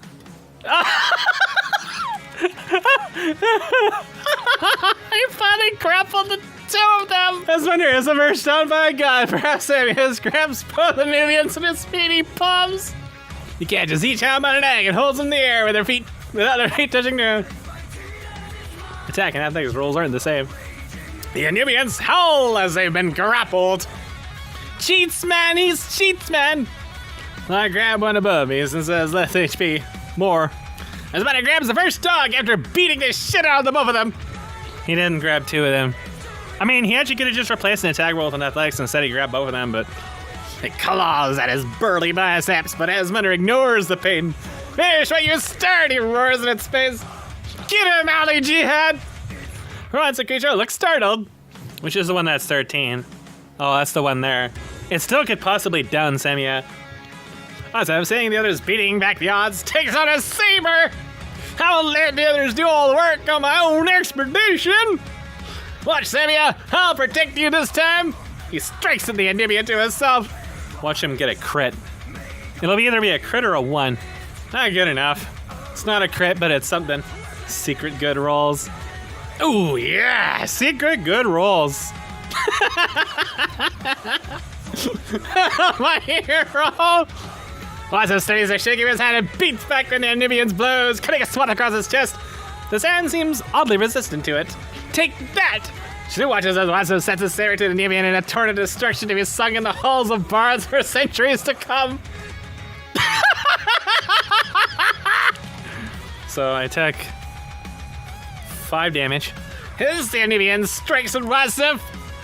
Oh, that's the one down there. I thought that was one that was grappled. Oh, God!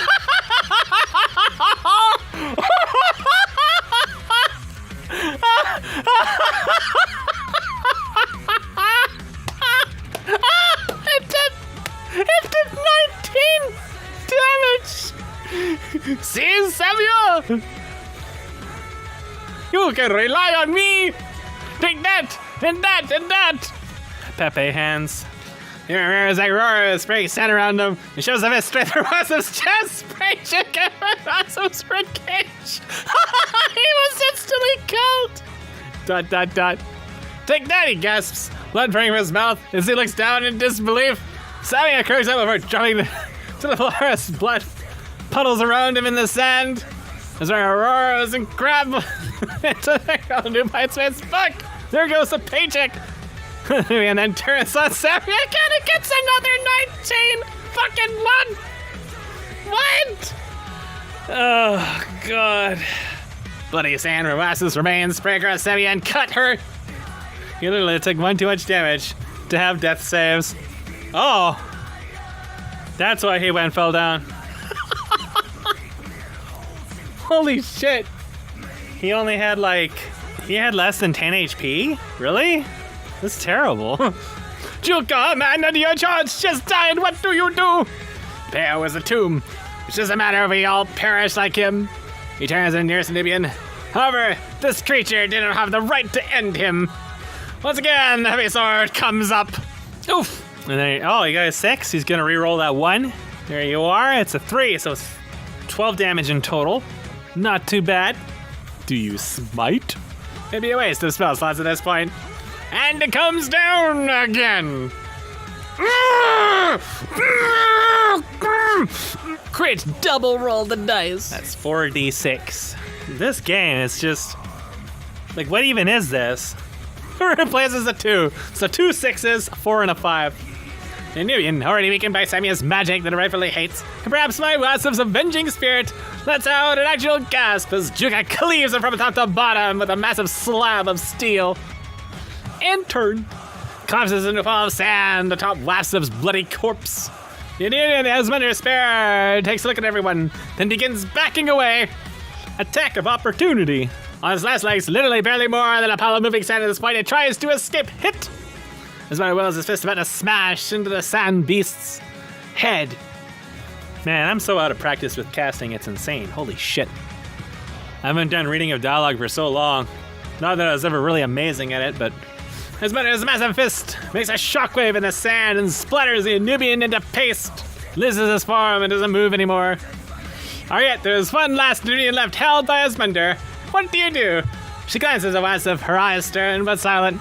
She focuses her attention to the writhing dog held in the man's surging arms beside her and sets her silver to it.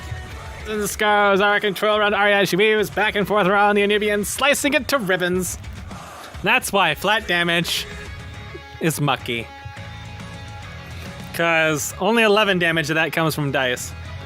The Anubian stares at his mother, its grip going weak until it collapses back into a pile of sand. The fight is over. Wasif is dead.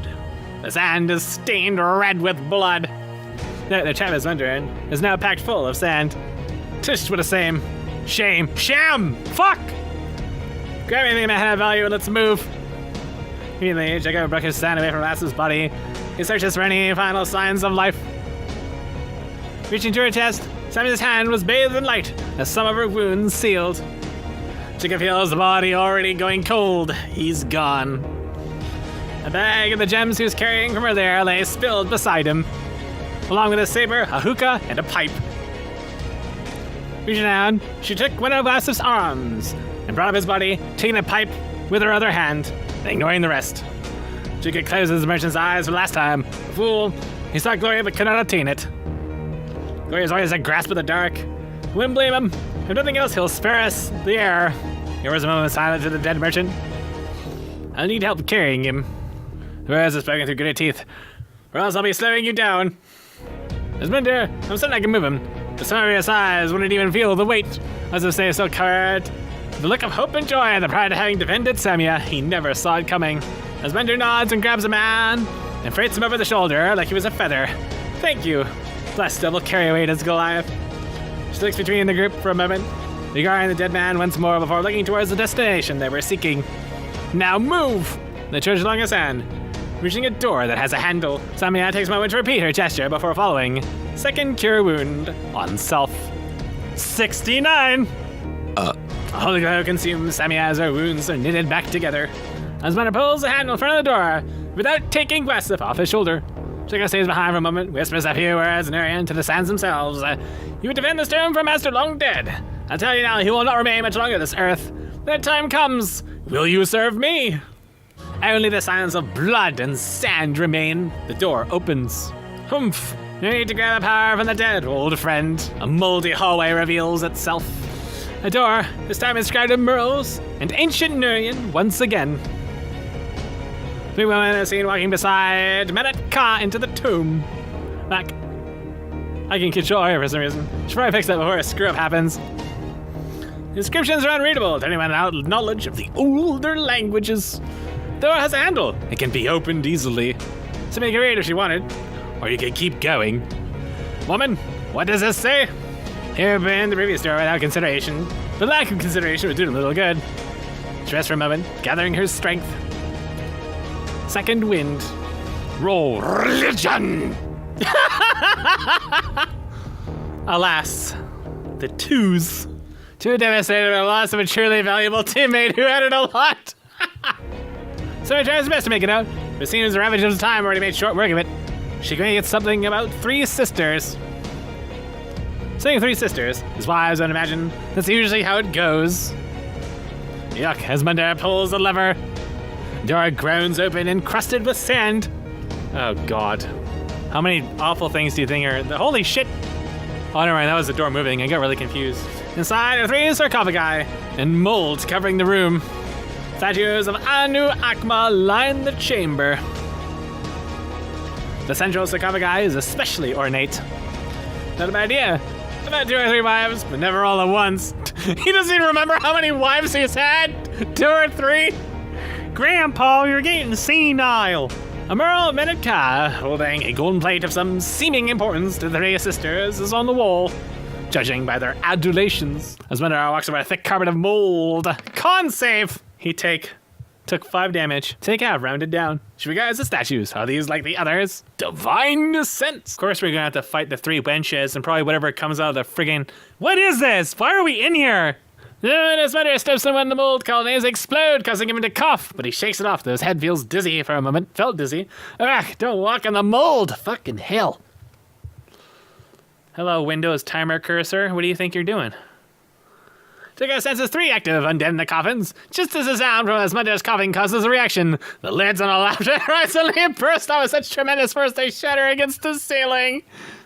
Crawling out of left and right comments are two mummies wrapped in jewelry. Welp.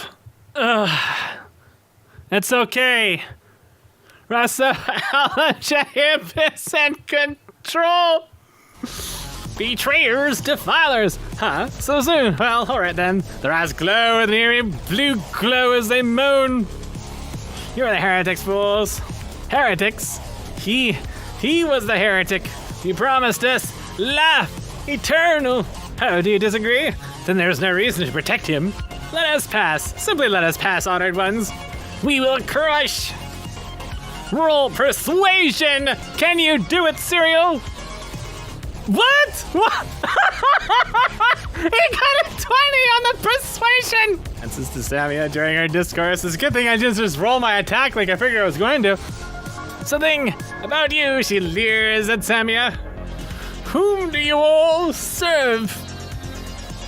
I'm a child of Horus, and his servant in this world.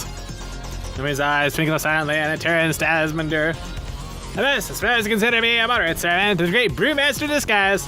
Not just he's giving me much luck in such matters. He scratches his beard in mild embarrassment. The mummy turns one to the other too. The hatred for living is immense. He can sense some hint of rationality buried hiding back for some reason. She considers for a time. Truthfully, she hadn't been raised as a priestess or a cleric, but she'd heard much of their pursuits. Her family's patron, for example. My line serves Thoth Hermes, the pursuit of wisdom and knowledge. Such devoted servants. His the attention turns to Juka. I'm in the service of Bastet. It is her favor I seek. Meanwhile, Asmundr is just swimming around in a sea of mold spores. Ali Chihab will soon be resurrected as the mold guardian. Oh, down goes the green aura. The spirit guardians definitely wore off. The mummy turns one towards Alvoric and saying the words, "You seek to defy our husband, the deceiver." Everyone together, roll persuasion, DC. We take the total average. I think most of us are pretty enough for persuasion, right? Yes, some good rolls. The paladin, of course, is +8. If we get out of the mummy fight, then well, that'll be good. Right, we need Asmundr to make his roll. Mathematically impossible for us to fail. Always holding up with that nat 1. It wouldn't even bring us below 13, lol. The mummies, perhaps to their own surprise, lower their claws. A maggot crawls into one eye socket and down the gullet. 7. Including a Christema as usual. He only had a +1, but Milo raises a decrepit finger and points to the central coffin. The coffin slides open by itself, revealing a third mummy with a crown and wreathed in finery from head to toe.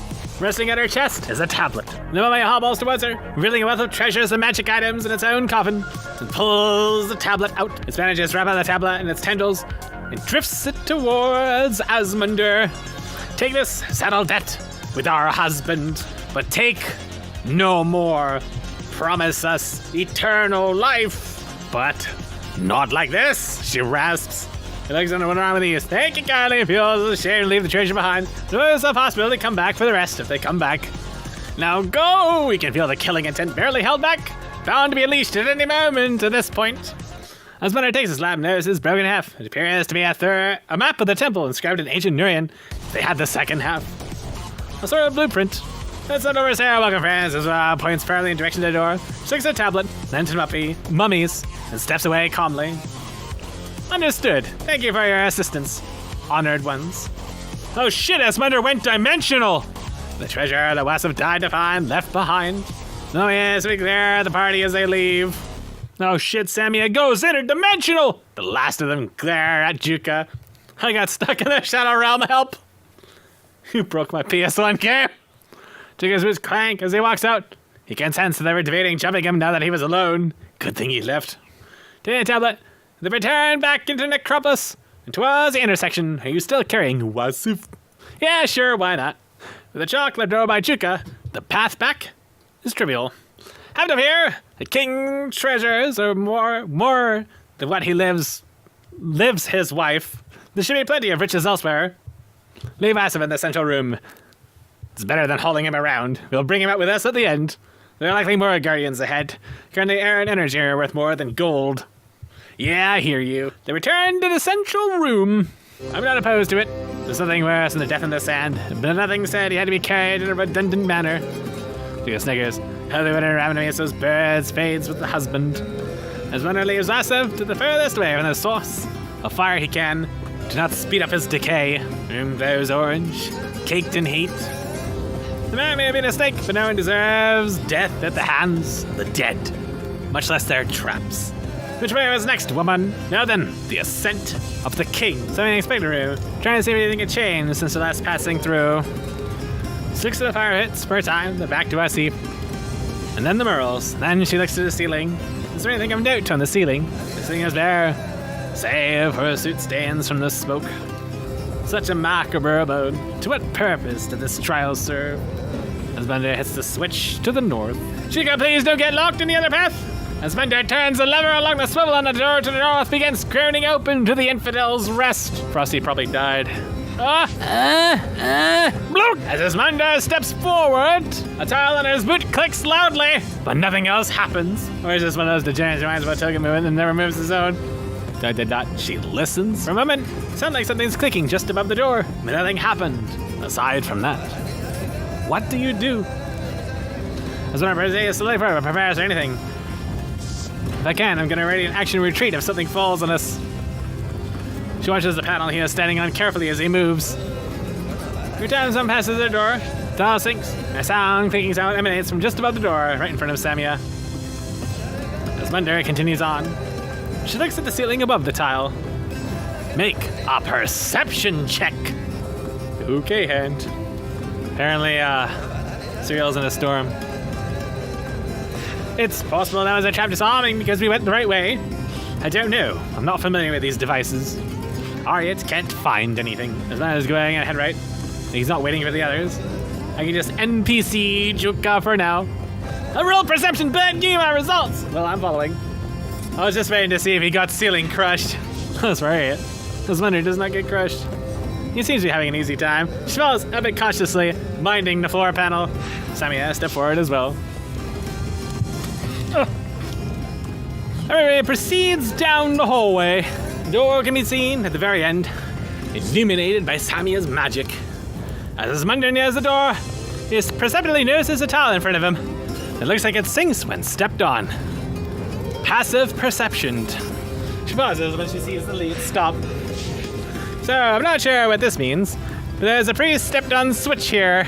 Everyone jump over that, instead of risking finding out when it activates. Can everyone jump over that? Puts an indentation forward with this huge, silver-clad arm. So muscular. Jigga hops on over. One can't conquer without braving danger. Smunder follows him. It's more of a skip. Looks safe.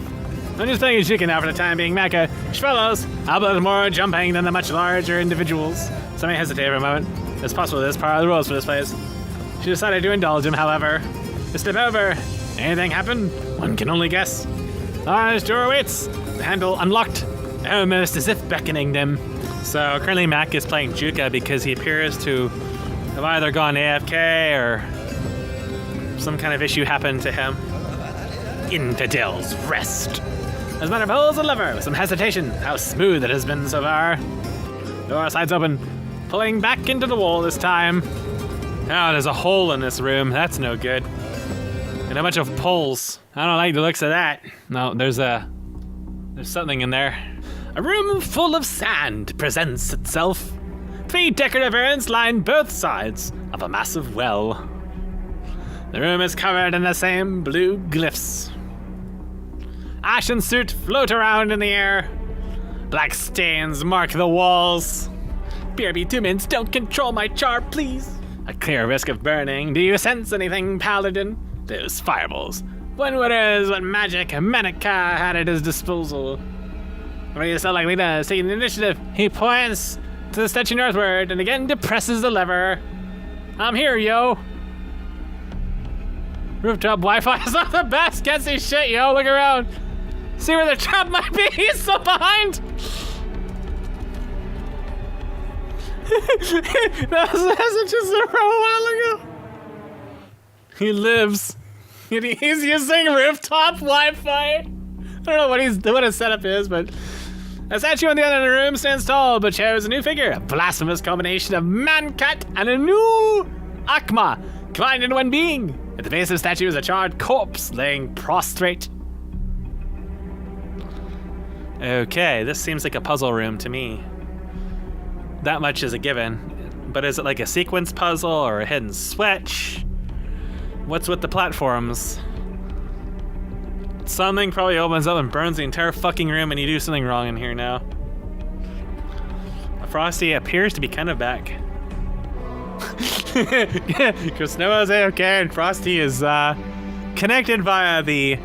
Oh, never mind. He's not connected anymore. He's gone. He's just gone.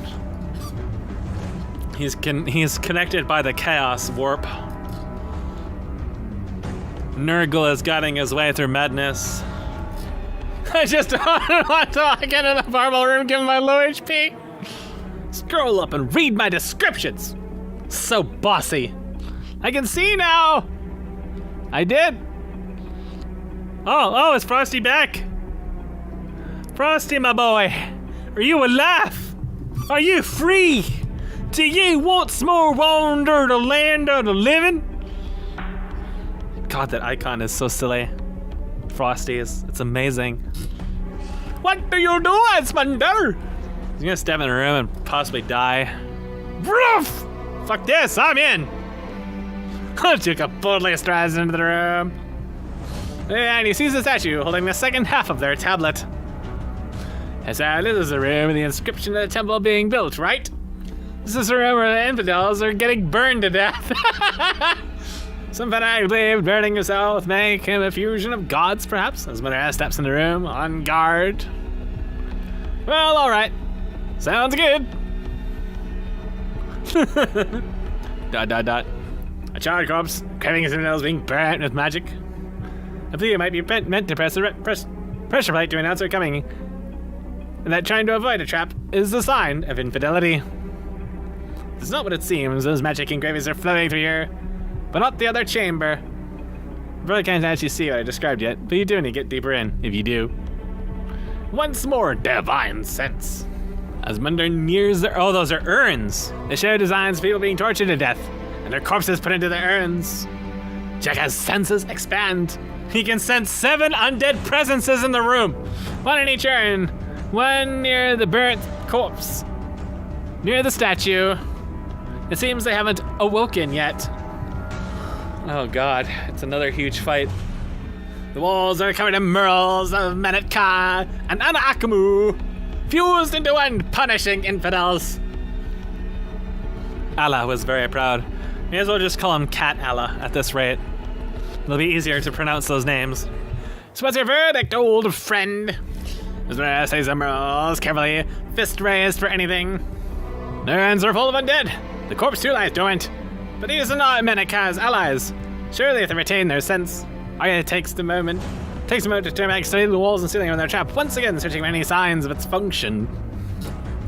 As one examines the scrolls, they can't make out the inscriptions. They can see the bodies of the torture are dead, being worked on in some way by the priests of Menet-Ka. Anyone observing the murals sees this as well. Roll perception. What? Can't be certain how we should deal with the monsters. But that statue, I'd venture to guess, will breathe fire at anyone who approaches it. She examines the trap as they pass. It seems there's not much to it aside from the tile. She can consider as the murals on the walls. He tries to make sense of the ritual depicted. Roll religion or history. Religion gains a 19. Chuka examines the murals in greater depths. He finds a motion to show someone taking a tablet from Menet-Ka and supplicating themselves before him. In the process, these tablets are presented to Menet-Ka by Menet-Ka. Holy fucking shit in my mouth and told me Jesus Christ and the Latter-day Saints. To his faithful. Menet studies the statue on the far end of the room in greater detail. Perception. She eyes a large hole in the room suspiciously. Hypothetically, as Menet could shove undead down that hole. As Menet sees a half-jackal, half-man creature looks out of some sort of nightmare. It is a blasphemous depiction of the king and his god combined. Presents a tablet towards the fallen corpse.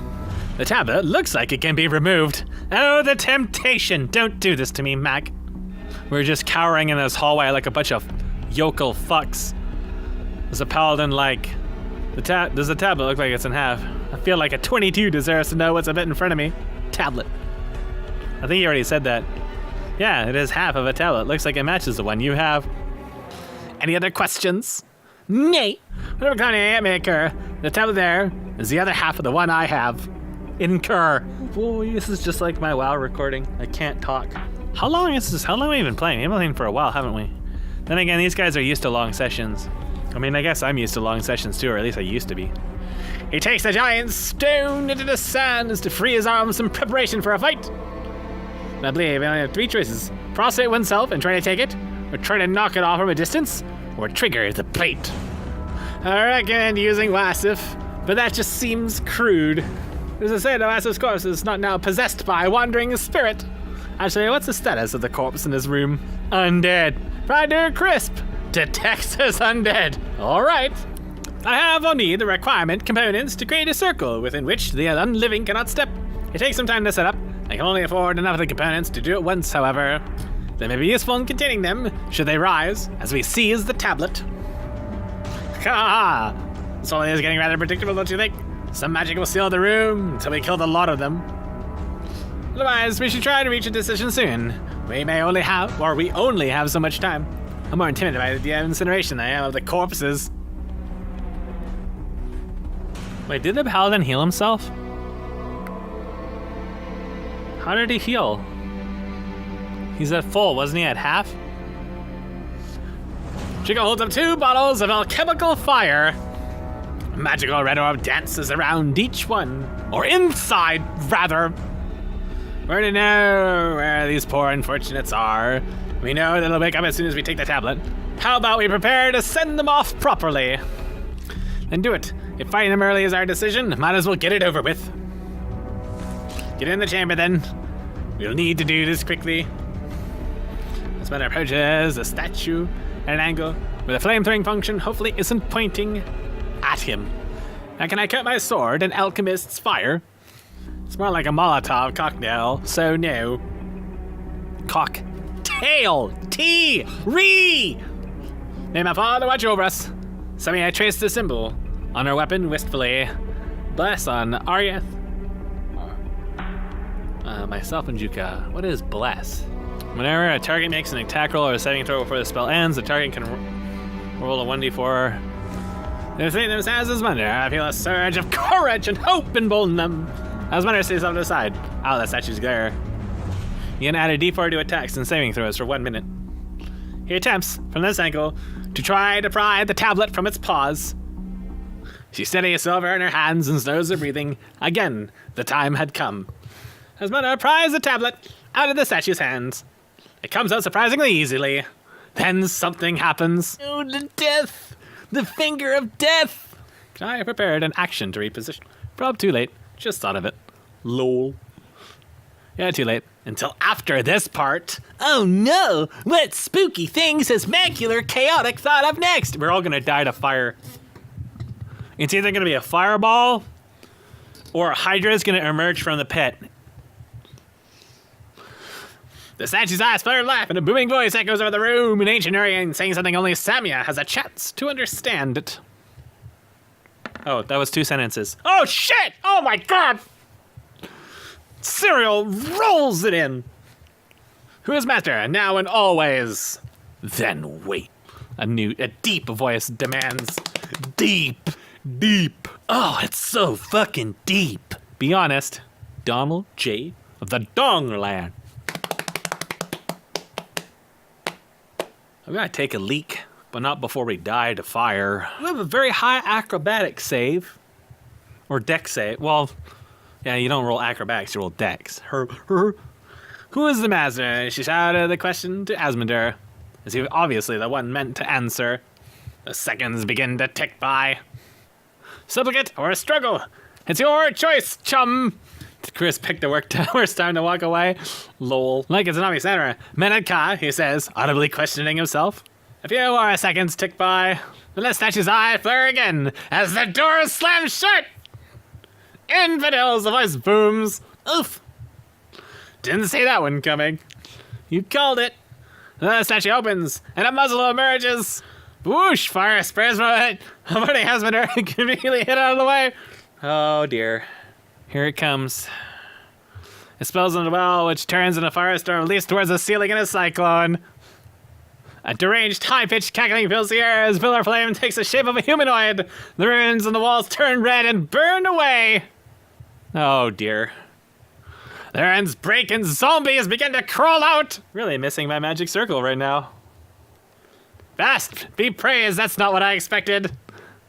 The head of the prostrated corpse flies off, laughing insanely as green flame envelops it. This is fine. Can I get that prepared action over near, zombie? The room begins to surge with waves of heat. It feels like a sauna. Sword comes crashing down on the first of the undead. Wow, I keep getting the first initiative. And the one that he's attacking has the next. Why, initiative, why? Holy shit. That's some bad initiative. His great sword cleaves through the zombie's shoulder, drumming his arm to the sand. Ready action is only one attack. Oh no! Zombie is a burning friend, huh? You are set on fire by the fire elemental's cyclone of fire. What? Wow, this was a shit show. You are set on fire by the fire elemental's cyclone of fire. The oxygen room begins burning up. Should only be 1 minute or less before everything is consumed. You're set on fire if you're in the fire animals, or you take D10 damage at the start of each of your turns. Let's use an action to put it out. Am I inside of it? Kill the fire elemental. The undeads aren't nearly as much of a threat. No need to state the obvious. Zombies are burning friend, huh? Well, I prefer my oxygen. Says a silver to the fire elemental single-mindedly. I landed every single attack. And then...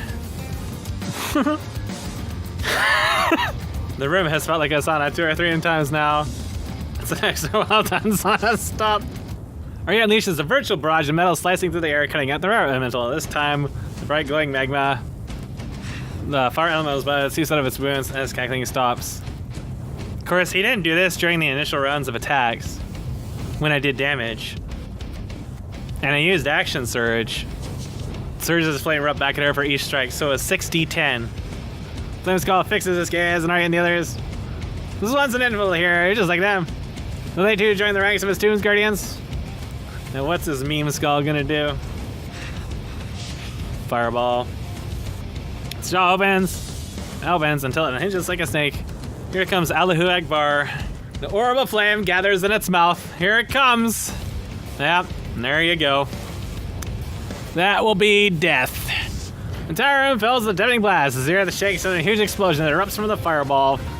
It doesn't even matter if I make the deck save because I'm gonna die. Aaron miraculously hits the ground and avoids the worst of it somehow. Samia's blessing aided them. Now here comes the zombie biting. It's too done to work his way past flames for now.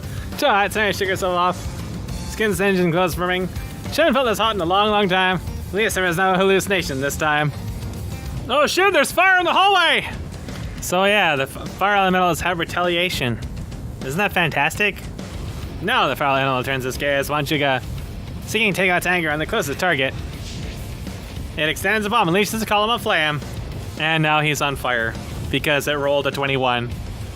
Chica takes 7 fire damage, and he is immolated. The second strike misses. I think his macros are busted because it's saying they're hitting, but they're not. What?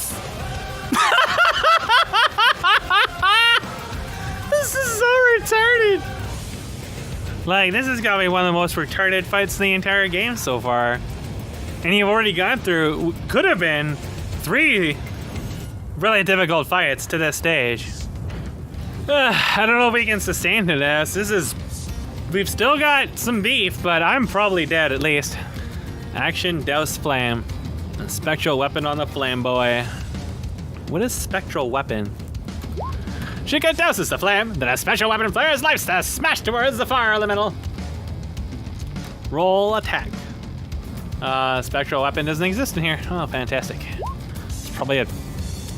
Ugh. Oh, it hit. Thank God. Oh, that's not an attack roll. Make an attack roll. Lamau. It's okay, it's a D8. Take it as an attack roll. Come on. Fire elemental bats away a special weapon with a wave of flame, but Chica feels himself empowered by Samia's magic and pushes on through, striking the elemental. Okay, now roll damage. Oh my goodness! A high damage roll. Please, Daddy, spank him. Smashes the animal right in the chest, causing it to double over and moan. The zombies could potentially kill me. If I still have 22 AC while on the ground, then... Please don't let her retaliate on me. Why don't you make me release from his mouth? As it has been bloodied. I'm sorry, Frosty. All this unavoidable damage.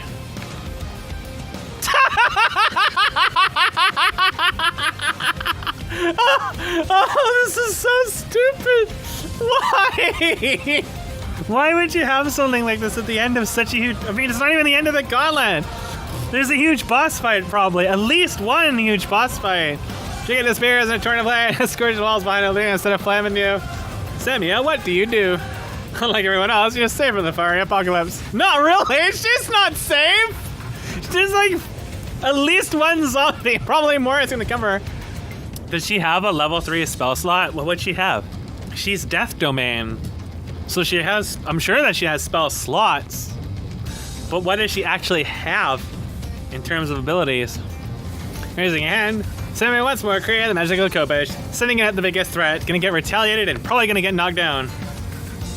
Not high damage rolls. Sammy smacks the fire elemental upside the head, causing it to spray orange, glowing blood across the room. There's no retaliation.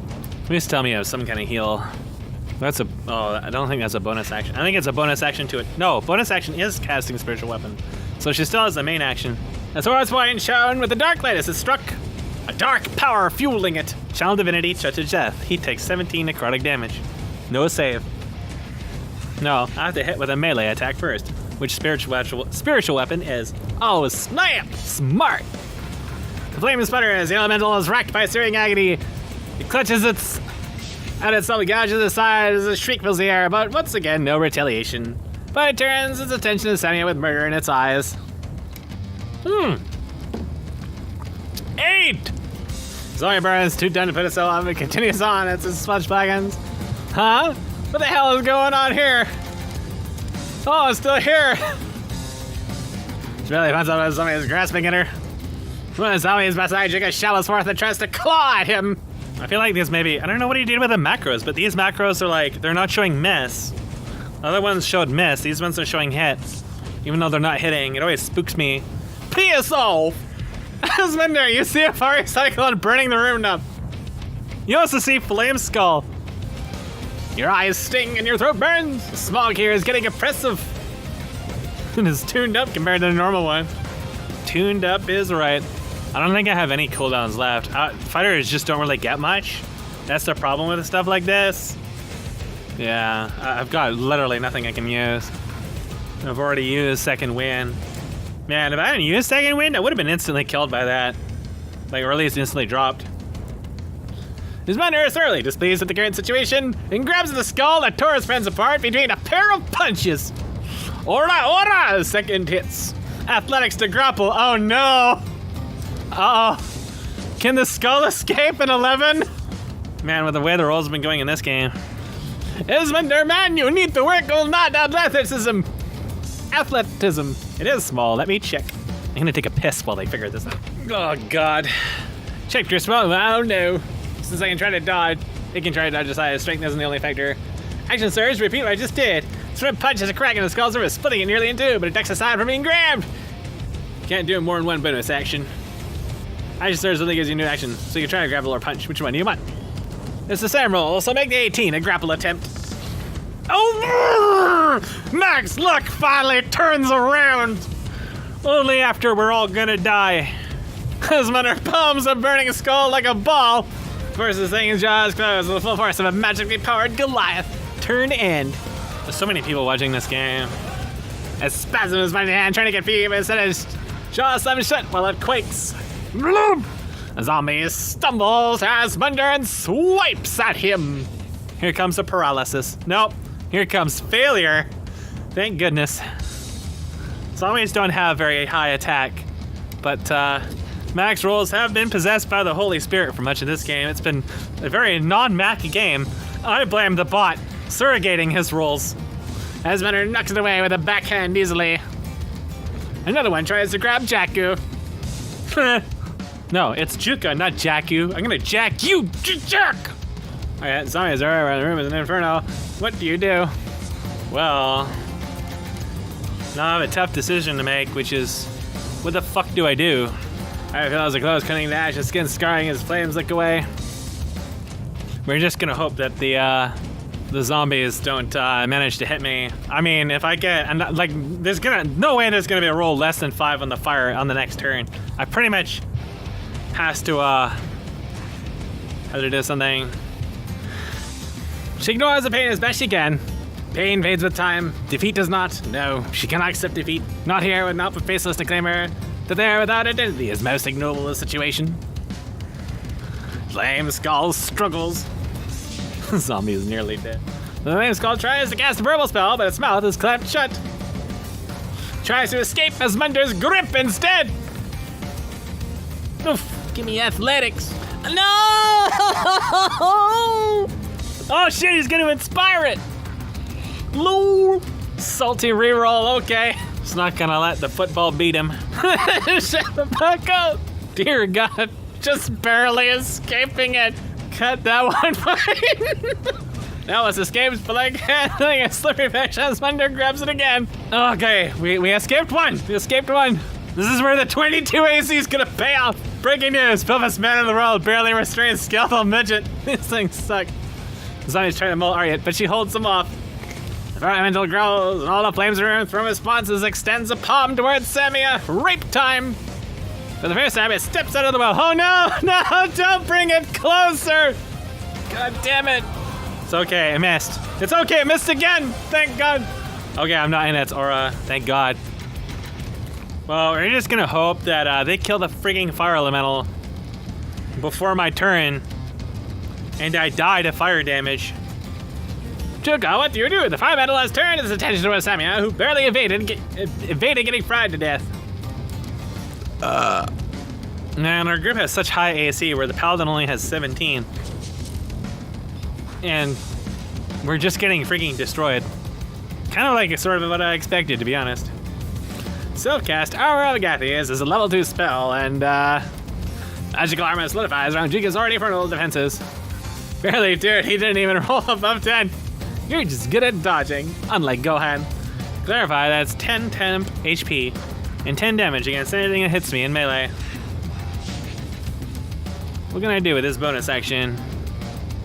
Cold damage. Here comes the smacking the fire elemental with a spiritual weapon. As Munder is... God, this is a shit show. I don't know what kind of spells we have left in the group. The Phantom Greatsword slices down toward the elemental. Ooh, good roll. If only it was a crit. There's 13 damage. Something. Can I add Divine Smite into this? To this? Yes. No. Smite is only melee weapon. This is melee spell. My Channel Divinity is just plain melee by contrast. Okay then. The Phantom Blade cuts a gleaming orange swath across the back that spells hot lava in his hand. Listening a cry from the elemental. The flames erupt back at Chuka. Chuka takes 5 fire damage instead of flame. Of course he is. Some is absorbed by that spell. Since it wasn't an attack, the elemental doesn't get affected by it. Samia, Chuka is doing his best to help you. I, on the other hand, might fall as zombies at any moment. The elemental is bearing down on you. What do you do? Shift to be in Juka's zone. Just in case of a saving throw, lol. You also started the turn on fire as well because you were in its aura. Damage me then, Zero. It happens next turn. Alright, you just get a set of flame. Can choose how to handle it. Switch weapon world and strike once more, trying to finish off the beast. Bonus action attack. Okay, not bad. And not good. But you might have another Channel Divinity. The Gorge slams elemental ribs. And the god of flame goes Samia's way. There's the 8. Channel Divinity, touch of death. 17 necrotic damage. Come on, kill this thing. The flames go for a brief moment before roaring back to life. The elemental is weakening. Weakening, not dying. It's okay, I was safe. Wait, that was my bonus action. Samia raised a hand, sprint across both the elemental and a nearby zombie. Toward the air. And the elemental. He's very wise. Very, very wise elemental. Surely the zombie won't. About those zombie are gonna hurt even over the roaring flames. 3 damage. Well, I take 3 damage. No necrotic resist. Burn, zombie, burn! Yes! Yes! One of them is dead! Zombie is under collapse into bomb, burning, kindling. They're both on fire. We'll set an icon to note. Everybody is on fucking fire. Oh no! Wow, it did something. It scratched Juka for 2 damage. But then they have the save. Because I believe all zombies can paralyze on contact. Oh, but it takes 10 cold damage. Juka fighting off the flames is momentarily caught by a zombie that rips at his face. A blast of cold explodes out from Juka's armor to smash into the zombie. The sneeze buckle nearly collapsing before it rights itself. As wonder, the flame skull is still desperately trying to escape so it can cast more spells. The others have their hands busy with the elemental. What do? Start crushing that boy! Yes, punch him! Punch him! Beat him! Star Platinum! Athletics to force it prone. He's forcing the skull prone. Yes! Yes! Pin to fuck! His Mandura pushes the levitating flame skull down onto the sand. Punch it! Punch it! Punch it! Oh, here comes the attack. Oh, but he has advantage. No, it hits! Oh my god! Lamau! Did you expect zombies to dodge? Okay, so I'm using a pushing attack to shove it into the well. You can only shove it 5 feet. Shove it 15 feet into the well. Make an SDR save, DC 15. Oh, he forces his skull beneath his boot and swings at the zombie bothering him. I thought he was pushing the skull into the pit. I misread. Asmender, in a feat of agility, steps off the flaming skull long enough to drop kick the zombie into the well before landing, clutching the skull back to the floor. The zombie lets it moan as it disappears over the edge of the well. The sound fades until it stops in front of the loud crack of flesh hitting stone. It was a long fall. Flaming zombie. Beside, Samia tries to grab her. Yes! Chop hard, Mac! Chop! Samia sidesteps with ease. Well, at least we're gonna do some damage to the fire elemental. Alright, let's attack Snake through the flames, bursting around the slice hole of the fire elemental's vital points. If it can be said to have one. Flame flicker on and off. Now constantly like a dying campfire. Of course, it's not dead. Why would it be dead? The retaliation strikes Arya, scorching the air all around her. Mag is saying it was hard to educate the responses to attacks because I rolled all at once. But the first time I attacked the flame elemental, I waited for a response. And I asked if my attacks had any effect and if they did damage, and he said yes. There was no indication of a retaliation, and it wasn't saying that there was a problem with me rolling all the attacks, which is why I burned Action Surge to continue the attack, and then the retaliation was sprung on me. So, yeah. Flame Skull tries to slip its way out of Asmunder's boot, and it escapes. No, it doesn't. Oh, I read them in the wrong order. Okay, Asmunder merely presses the skull deeper into the sand. The zombie continues to burn. The feral animal manages to finally hit Samia. Samia gets blasted by dying flames of the feral animal, but she's already on fire. How is there not even a saving throw for that? Because a lot of abilities have just stuff tacked onto it. And then there's a crit. The flame is intensified. The feral animal is seen to get revenge on Samia for nearly slaying it. That's 14 damage. Laying out a screaming pain, Sammy collapsed on the ground, her body on fire. Chuka crushed down his knuckles. Time to send it. Feral animal is focused on Samia, giving Chuka an opening to act. First, he cleaves down with this great sword. Sorry I said I can, but I meant can't. I'm too busy contemplating that 0 HP from melee attacks. Pass me the salt, man. Sorry about that, Mix. So it's hard to pay attention to all the rolls at once when juggling all the other creatures. It also doesn't really matter now with the oxygen giants. This is more like just going on the bang at this point. Yeah, I don't know what is being managed for the oxygen timer on this, but if it was over the moment it came out oxygen wise, I don't really know what you were supposed to do in this. Like, in all the other games that we died in, like the train, it was pretty obvious why we died. Like the train was basically just you know, split up, and we still almost won. Like, Serial almost managed to win, and then we got screwed at the end, so. The fire element lets out one last wail of pain as Jugga strikes straight through the chest with a blow of vengeance. The fire element erupts into ash, finally dying and blasting Jugga with one last explosive torrent. Are you telling me Frosty could have just killed it by not casting armor last turn? Ugh. Zombie still groaning as Sammy and Arya burn. But it was a very victory because all the oxygen is gone. The vision means Vilgar as all oxygen is consumed by the battle with the fire elemental. 4 rounds is a minute now. Confirmed. I don't know what the timer actually was on this, but I mean, everything up until this point felt pretty balanced. Like, the first fight was pretty difficult, but we got through it, taking some damage. And then the Anubian fight was about the same. And yeah. I don't know about the mummies. I can't really guess. I remember looking at mummy stats, but I looked at mummy lore. It's very different. The door shakes under Jugga's might, sand and ash flaking off with each of it, off of it with each blow. But this fight was like ridiculous. Like, there should have been some kind of like, I feel like that. Okay, if the string of attacks was an issue, then after a time you bust it open, there's still no oxygen. I don't know, man. Like, what were you actually supposed to do is what I'm really wondering here. Like, retaliation damage and rolls aside, what were you supposed to do in this situation? You could, hypothetically, not trigger the fight. I'm not really entirely sure how. Obviously, there was some answer to give to the statue that was...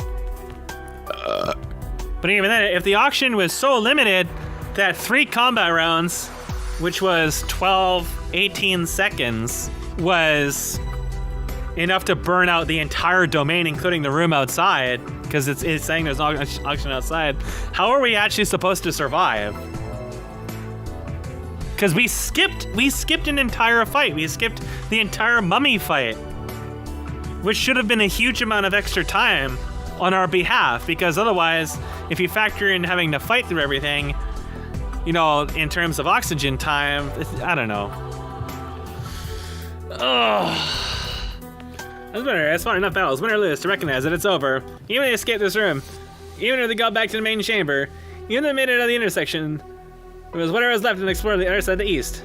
In a few seconds, there was no way they could make it. This was their final stand, driving his stake through the heart of Menet-Ka's fiercest defender. Unlike the other infidels who defied the Pharaoh, they fought to the bitter end. What are our last thoughts as consciousness leaves?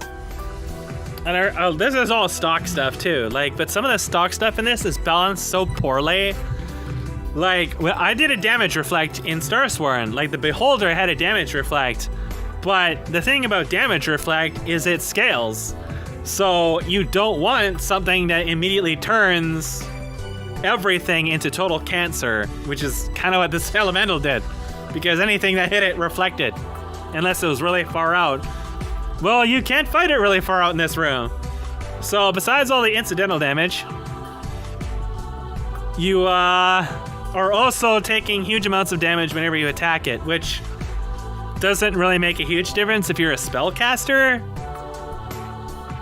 Stand up, you old fool. I won't die lying down. I have to stand.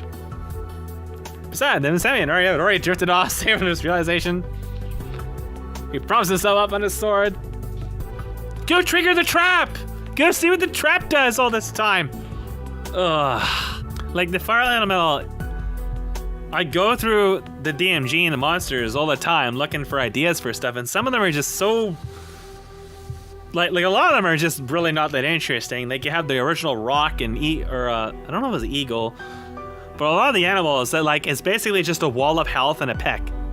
Just like 150 plus health and doesn't really do anything besides attack. So when I made the Beholder with retaliate damage, I was like, okay, you know, you've got a very assorted party of individuals who are doing very damage, and some people can attack a lot at once. So if you have someone hit once or someone hit 3 or 4 times, you know, the retaliation is going to scale to that, which means you're basically going to shut out certain kinds of individuals. Not to mention that the reflect on the beholder was a save as well. You could dex save against it. So there's no save. There was no save for a lot of it. Miguel is proud from his very sag. Bearing battle scars and burns, he has paid a final testament to the battlefield he knew so well, and so their eyes closed for the last time. Bad end. Like, it's so... I just find the whole design of that really retarded. Not like saying like Max at fault or anything. He's just running what the adventure handed him. And, like, what were you supposed to do about this fight? He says, it's a TBK encounter you weren't supposed to beat. Like, why are there encounters? Like, I understand there's some encounters in these that are... You're not supposed to fight up front, but I mean, you're not even supposed to know that. Like, there was obviously many conditions to activating this fight. Like, I don't know, maybe there's like some detail we didn't notice. Like, I don't know. But just like the design of an unavoidable damage reflect that has no save or anything associated to it, there was a reason why I avoided that with the beholder, why I designed its shield in a specific way. It can only reflect 2 attacks. It takes the damage of those attacks into account for how much it reflects. It's a radial reflect in AoE, but it's a dex save on top of it. Because I figured, hey, you know, if everybody pours all their damage into this and I reflect everything all at once, you're gonna get this, right? So of course, Mucky shot it. It reflected 2 shots. Mucky does huge damage. They saved. I think they may have both saved, but I think the top damage was 25. It's really saying the torches are what ate the gas, but it wasn't described in a way in which we could do anything about it. In the Raxel session, they froze the lions. We didn't have ice. It wasn't described to me there was nozzles or anything I could do anything about. Oh yeah, what Chris Demo was saying about the module being run at cons is something I think Mac told me before, is that the lethality on this is way higher than any of the other one-shots. Like, I think the whole idea, like, when I think back to Lost Minds of Fandelver with the Jenkal and the discussion I had with Rayu about that, how she didn't like having encounters that were like clearly unbeatable, and she was making her game, and I asked her, like, okay, so say I attack a king in his courtroom, can I expect to win? And she said, yeah, you may not, have issues getting out of the country or whatever, but you could reasonably expect to have some chance of winning pretty much any fight. And I was like, okay. In Lost Minds of Vandelver, there's a challenge rating 15 monster that you can encounter pretty early into the game. But this challenge rating 15 monster has a whole bunch of stuff surrounding him. For example, you can blind him. There's lots of warnings about him being there. He's like 100 feet tall. You really don't want to mess with him. You basically really have to opt into fighting him. And even then, the Lost Minds group got into a fight with him. They blinded him and did damage to him and stole treasure from under him, got away, and nobody got hit. So it's like, I don't know, like the way that Jenkal is like, I forget what his stats are, but they're obviously high because he's, a level 15 monster. And like, that doesn't really matter to me in itself. There's probably some fights you don't want to fight. Like against Starsworn, there are some bosses that are stronger than others. I've tuned everything in a way in which, the party is not going to get, destroyed. Like, obviously I was talking about the Beholder and the things like that, but like, they're just arguing about the decision, like, because Mac changed stuff in the game from the original text. Fire Elemental's retaliation was only 5 feet as opposed to 10 feet. So, I mean, sure that outranks it, but I think it's the design in general is just not very good. There wasn't even any indication you can even turn off the fire. Like, when we inspected it, it was like, this is fueled by gas, and I'm thinking, okay, if you turn off the fire somehow, I couldn't think of anything in our group that had anything that could turn off fire, because gas fire is hard to turn off when it's receiving. It's like, I don't know, maybe like a higher investigation or higher perception could have told you more, but it's like, do I even want to get into the conversation about it? Oh, may as well. We started and ended. It's like, I don't know. Like I'm really like on one hand, it's obviously a convention one shot, and they're all expected to be high lethality. So, you know, that's not like really an issue or anything. But oh. What just gets me is just like the fact I couldn't really do anything about it. Like, it's just like the combination of things. Like, I didn't know there was going to be retaliation after the first string of attacks. I didn't know the way I was rolling things was causing issues for Mac until after everything had been said and done. And, okay, let's say that wasn't an issue. You know, he told me early on and I only rolled once at a time or whatever and got the retaliation. That ultimately doesn't change much because I attacked and everything went in and I did damage and then I got retaliated. And I did the highest damage of the group by far, at least on that boss. And then the boss still took that long to kill and I still had to attack it again afterwards. So the thing about the retaliation is every time you hit it, you take D10. And it doesn't matter if you hit it hard or hit it light or apparently using the spiritual weapon or whatever the paladin was using. I thought we had more sustain than we did. I mean, maybe Serial had more spells he could have used, but didn't get the chance to. Didn't have any of those big heals or whatever. I thought the paladin had bigger heals, or heals, really. He had a couple small heals. I don't really know. But that was just, I don't know. It's salty about that. Like, I don't really mind losing because that's the way these games are. Right? But, like, you walk into this, and like I said when we first started, I've got,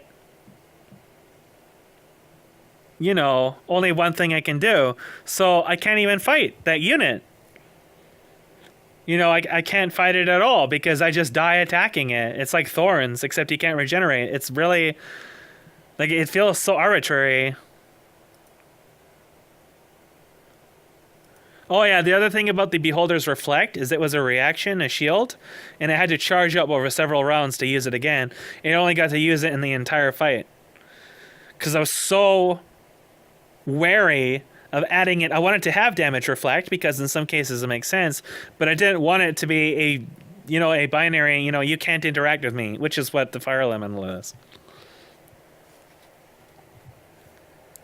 And having reach didn't help at all for pretty much the entire game. Fuck up Batsy. Baxing niggers. Oh, it's all the character death. It's all about shitty real interpretation.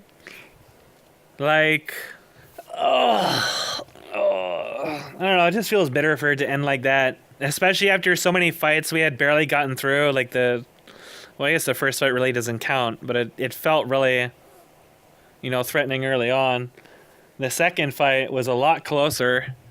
I mean, we lost the merchant and we almost, you little cat. We almost lost, we almost had at least a few people go down. There was a lot of potential. Like, we had to really pull things together in that second fight and got lucky. And we probably could have survived after the fire elemental, actually. It's possible if the paladin had heals. Or we used medicine or something like that. They could have revived the other two members.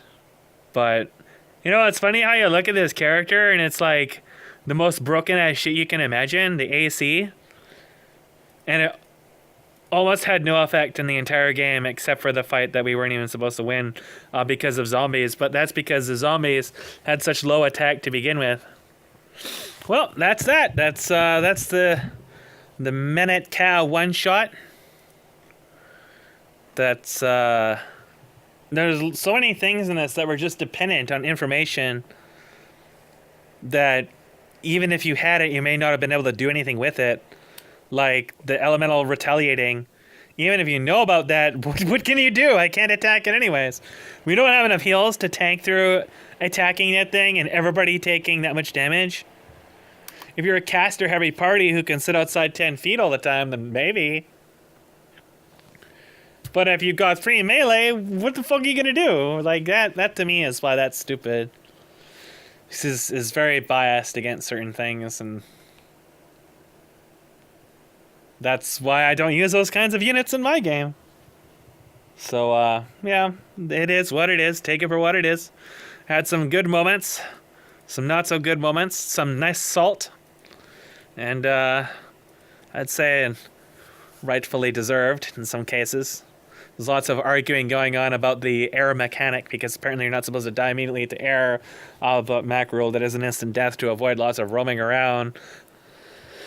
Well, not really. I don't know. I'm kind of salty about the retaliation, really, more than anything else. Just because of the way it is. Like, not the way Mac handled it or the roles got handled, but just that it existed, you know. Just that was basically, you know, for my character specifically, and the paladin and the other fighter, like, the three of us couldn't fight it. If it was just us and the fire elemental, we couldn't kill it. Because it just hits you with damage every time you do anything, and the three of us can't do anything. Maybe if the paladin, like, ran away and smacked it with his spiritual weapon super far away and kited it around, which I don't think he could do, but hypothetically if he could, then maybe he could chip it down, but not in that arena, you know? Like, and then on top of that, it has a lot of incidental damage, because not only do you get hit with retaliation, you also get set on fire, which means you get another D10 when you start your turn and you're on fire. You have to use your action to put it out. And yeah, if your action is normally to do damage, and you can't do much with your bonus action, then you see where this goes, right? Like, it's just, to me, it's just not an engaging design. I think I would have put, I would probably kept in the burning mechanic, but removed the retaliation and had something similar to the blood. So the blood in Starsworn, they deal damage to you on the start of their turn when you're in the radius, but at level 6, it's like 1d6 plus 1. And for the really big ones, it's like 1d6 plus 2 or something like that. Like, just from being right on top of them, adjacent to them. So, yeah. But, it's all semantics at this point. The game's over, so. Alright, so this is an addendum recording to... Oh, we're lagging really hard! Okay, we're just gonna hope they didn't fuck up the recording. Right, so here I am with the final words for this man-cat session. We're gonna discuss some salt. So the salt was going on while I was doing my last recording, but I didn't really comment on it since I was discussing everything from my viewpoint. So it's been half a day. I went to sleep and woke up. It's now 1:49 p.m. My game will be starting soon. I've had lots of time to reflect and talk to Mac and others about this experience and salt. So the game ended, and then Frosty was asking what the amulet was. And then Cyril said it was a necklace of fireballs so you can kill yourself with it. There's exactly one magic item with that description, though I had no way to identify it, so I wasn't metagaming by ignoring it, lol. So it seems like that it's just a bait, where if you can identify it and you start using it, it just kills you faster. Like, as we're going through the salt here, we're gonna see some of the observers jump in to troll them. Especially Labyrinth, because, yeah, you were supposed to put the flames out and stuff like that, and Christoma was saying, you know, we can only bring this oxygen mechanic is fucking returned. It feels like a cheap GM kill switch. Given those modules made to be run at cons, I suppose it makes sense, because that's exactly what it's designed to be. So, there's quite a lot of salt in here. You have a minute before the fire emblem kills all the oxygen when 3 rounds past you all dead LMAO. So Mac obviously like interpreted, well, not really interpreted, but adjusted the way this was done. Because he said when he first ran it was like an hour and a half of people making saves and it wasn't very fun. But like I said, you know, it was possible we could have been revived and could have managed to finish it. Apparently the final boss is an underwater ghost fight. And when you're underwater, you're already suffocating. Melee has disadvantage. You can't cast spells that require semantic components because you can't talk. So it's like its own brand of retardation, but I think it's still possible we could have even won. Like, maybe? I don't really know. Like, there was a lot of things that went wrong in this game, and it wasn't just, like, the Fire Elemental's retaliation, but it didn't really feel like that... Like, when I walked into this, I thought we had a lot of sustain because we had a Paladin and a Cleric, but as we're dying in the final fight, I'm thinking, okay, so where's the big heals? We're gonna have some big heals here, right? And I was kind of, like, forced to do that just because of the way the Elemental was. Like, there was no good choice for me, which is what felt really bad. And...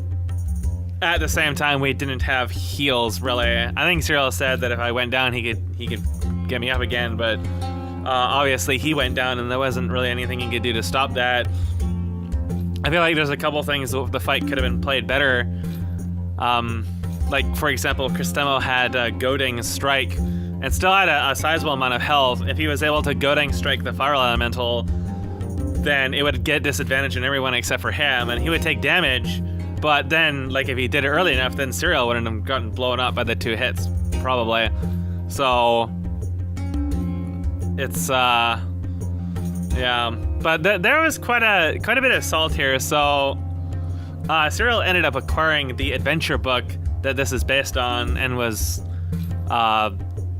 talking about that, especially in regards to, like, the oxygen and the fire elemental and stuff like that, Mac tuned up the Fire Elemental. He was saying the Fire Elemental's retaliation is not buffed. Like, Mac was saying the Fire Elemental was stronger than normal. In the base book, it isn't. So Mac obviously tuned things out. Like, he makes changes to it. Like, Lost Mines is based on Lost Mines of Phandelver. It's the first, 5th edition adventure book. It's what most people are running when they play this, or at least were until it became bigger. But when it was new, Lost Mines was the end thing. Obviously, a Lost Mines, Mac edition is very, very different. It's using similar characters and stuff like that. But he's gone through and changed a whole lot of things in it. So that's kind of just expected. Like, the salt here is pretty amazing. So the good GMing part is not being a dick, but having an instant kill, no warning. So Mac was saying that there was warnings about the air, but I didn't pick up on any of them. So when you are, like, running low on air, like when you said when the fire elemental showed up, if you don't kill the fire elemental really quickly, it's gonna burn up all in the air. Like, that makes sense to me. But to me, personally, that's the air in the room you're sealed in with the fire elemental, because each wing has its own amount of air in it. So when they opened the door, when the Paladin smashed open the door, they should have had some air left from the other area, even though the torches were going, because the torches, we freed up all the space past the Anubians. We didn't even fight the mummies at all, so we skipped a whole bunch of stuff like that. Like, there should have been quite a bit of air left, ultimately.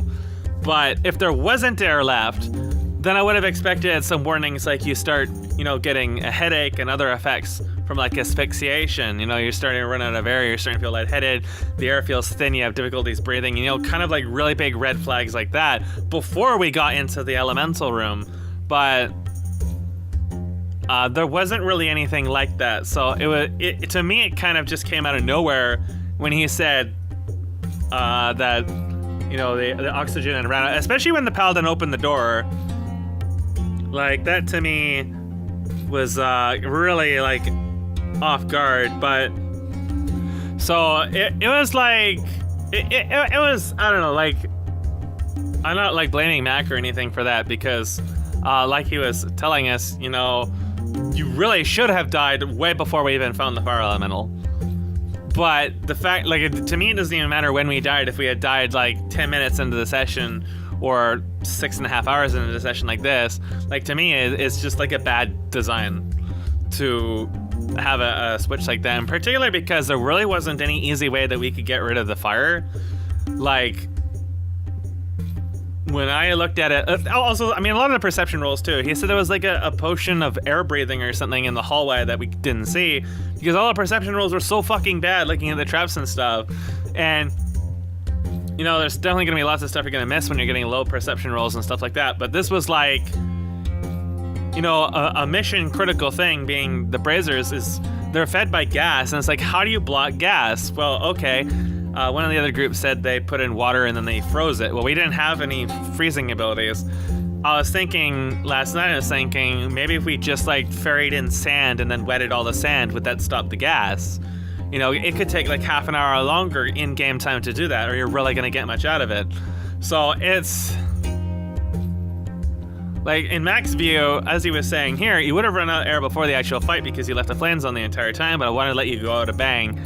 But Christemo and Cyril viewed that as kind of condescending because we finally killed a fire elemental that was destroying us. It was a huge fight, and then the two people who survived just die anyways, which I definitely sympathize with them in that regard. It feels like a real slap to the face because, you know, we went through two huge fights in the game, and the first fight was like, the way it started was insane. Christemo got crit, I got crit, my 22 AC basically had no impact all the way until zombies were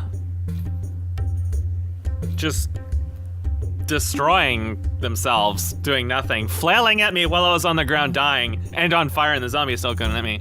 So and then I guess what really started to set them off is when the people who were observing started being instigators. Fuck off, fats, backseat niggers. I'm not even salty about the character death. I'm salty about shitty rule interpretation. So, Matt Clapped, why are you still here? Thank you. I didn't know it's because of how many names there were. So long. Oh, Labyrinth. Labyrinth is just always so angry. He's just become very, at least like projectively better. But I have here some extended discussion I'm gonna pull up. Actually, first I'll go through the feedback. So Mac asked, you know, a bunch of questions. Like the first is, what are your thoughts generally on a session? When you step back after it's over now, holy fuck, the trend continues. What comes to mind? How did it compare to your other experiences? On a scale of 1 to 10, 10 being the best, how much fun did you have in general? What was you yourself having fun most out of it? So, and then 3 is, you know, when you think the game is fun except for this, what this is that sprung to mind? What did you enjoy most about this session? Which elements of the session would you like to see again? Certain NPCs, plot points, what kind of monster, etc. What encounters or creatures did you enjoy the most? Rasif, Anubians, the fire elemental, mummies, etc. What surprised you most about the game? Think about special effects, automated enemy attacks, auto initiative, etc. What would you change having finished it? So, we're pretty obviously going to be pretty sure of what the response is going to be. Like Christemo says, I enjoyed myself at first, but thoroughly stopped doing so in the later half to the point where I'd say I left with a sour taste in my mind. 6 to 7 in the first half, 1 in the second. I made a decently fun character and got to play him as I wanted to. Overtuned fire elemental, retarded oxygen mechanics that are neither fun or sensical. Getting to blare my character's theme as I own the Anubians. There's nothing wrong with the setting on a technical level, and he enjoyed the Anubians most as the monsters, I suppose. Someone actually thought the mechanics unique to this module were fun and engaging. I liked my dice rolls, so pretty much everybody didn't really like the macros and stuff. Everybody preferred to have 3D dice, although a lot of people were not actually using 3D dice in this game. So, but at least being able to roll your own rolls, even though the macros and stuff sped it up. I think that the initiative macros were the most useful thing out of the entire thing, because at least in my experience, it's really, really time consuming to set up big fights. Like the Armorer fight within Starsworn, where we had Imperlefen, Gameron N, Ardok, like 20, 30 orcs that I ended up condensing all their turns, the orc tanks, the orc tractors, the worms, Carlifex's turns, and then like the other things that eventually showed up in the fight. All this stuff. And then the characters, and then the Black Knight, and then the Fox, and then Rhaegar, and then Ceranos, like all this initiative. It took me a long time to actually sort that out, whereas just pressing a button and having it all on screen is way more useful, but I'm not sure how the macros are set up, and they seem too technically complicated for me, so. And then finally, Christema says, either scrap the oxygen mechanic entirely or make it less of a tick fucking you. It's TPK, time bomb, and more of a crashing wave. That is, make it not guaranteed to kill the party, unless they well and truly actively fuck themselves, but still make it punishing. There's nothing remotely fun or interesting about winning, and then immediately being told it wasn't even your opponent exploding that killed you. But that there's no air left, and even if you say at least you go out swinging, that's kind of bullshit in the face of us dying like dogs with plastic bags strapped tight around their heads. And then Mac was talking about why he was using different rules. I used a different one. It would have been relevant. But does that mean for you sticking to the exact book is important? Same with rules generally, actually. No, sticking to what makes sense is important, and whatever ones he used did not. And then he was talking about the Pathfinder rules, which he feels are far more sensible. So, in Pathfinder, the error is a character who has no air to breathe can hold their breath for 2 rounds per point of Constitution. If a character takes a standard or full round action, the remaining duration that the character can hold breath is reduced by 1 round.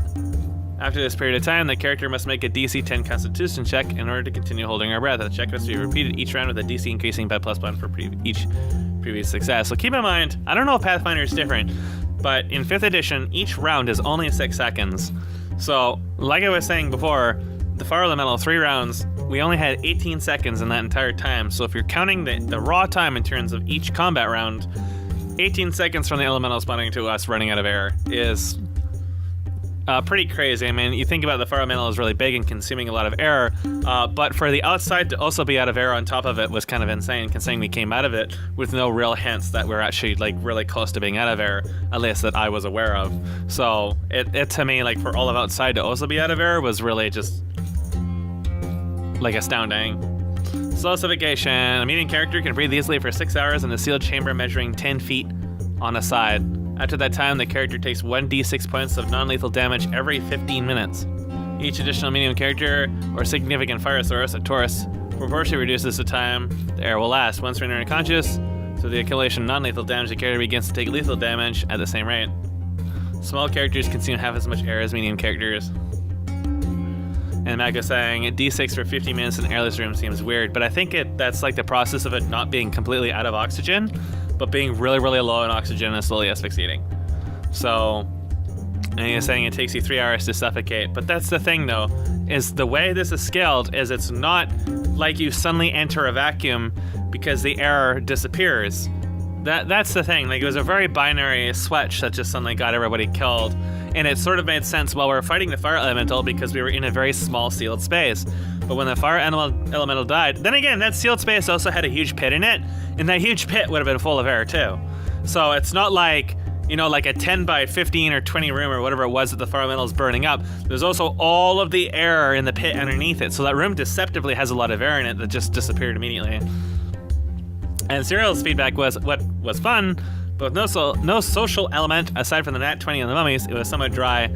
The whole lack of air so we can't talk thing emphasized it. That was definitely one of the reasons why I didn't really talk. It's like, in character, my character would have recognized that air was going to be a concern and didn't really have a lot to say. So, yeah.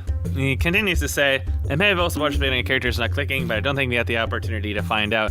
I don't think in this kind of a game you can find out. Because it's time constrained, you're really, really pressured into only making decisions concisely. There was a lot of hold up in the room in front of the fire elemental, and I had felt that like Cyril and Christema had played together so much that they kind of just like would be really, really synergistic in their play styles, or at least sort of understand what each other wanted to do.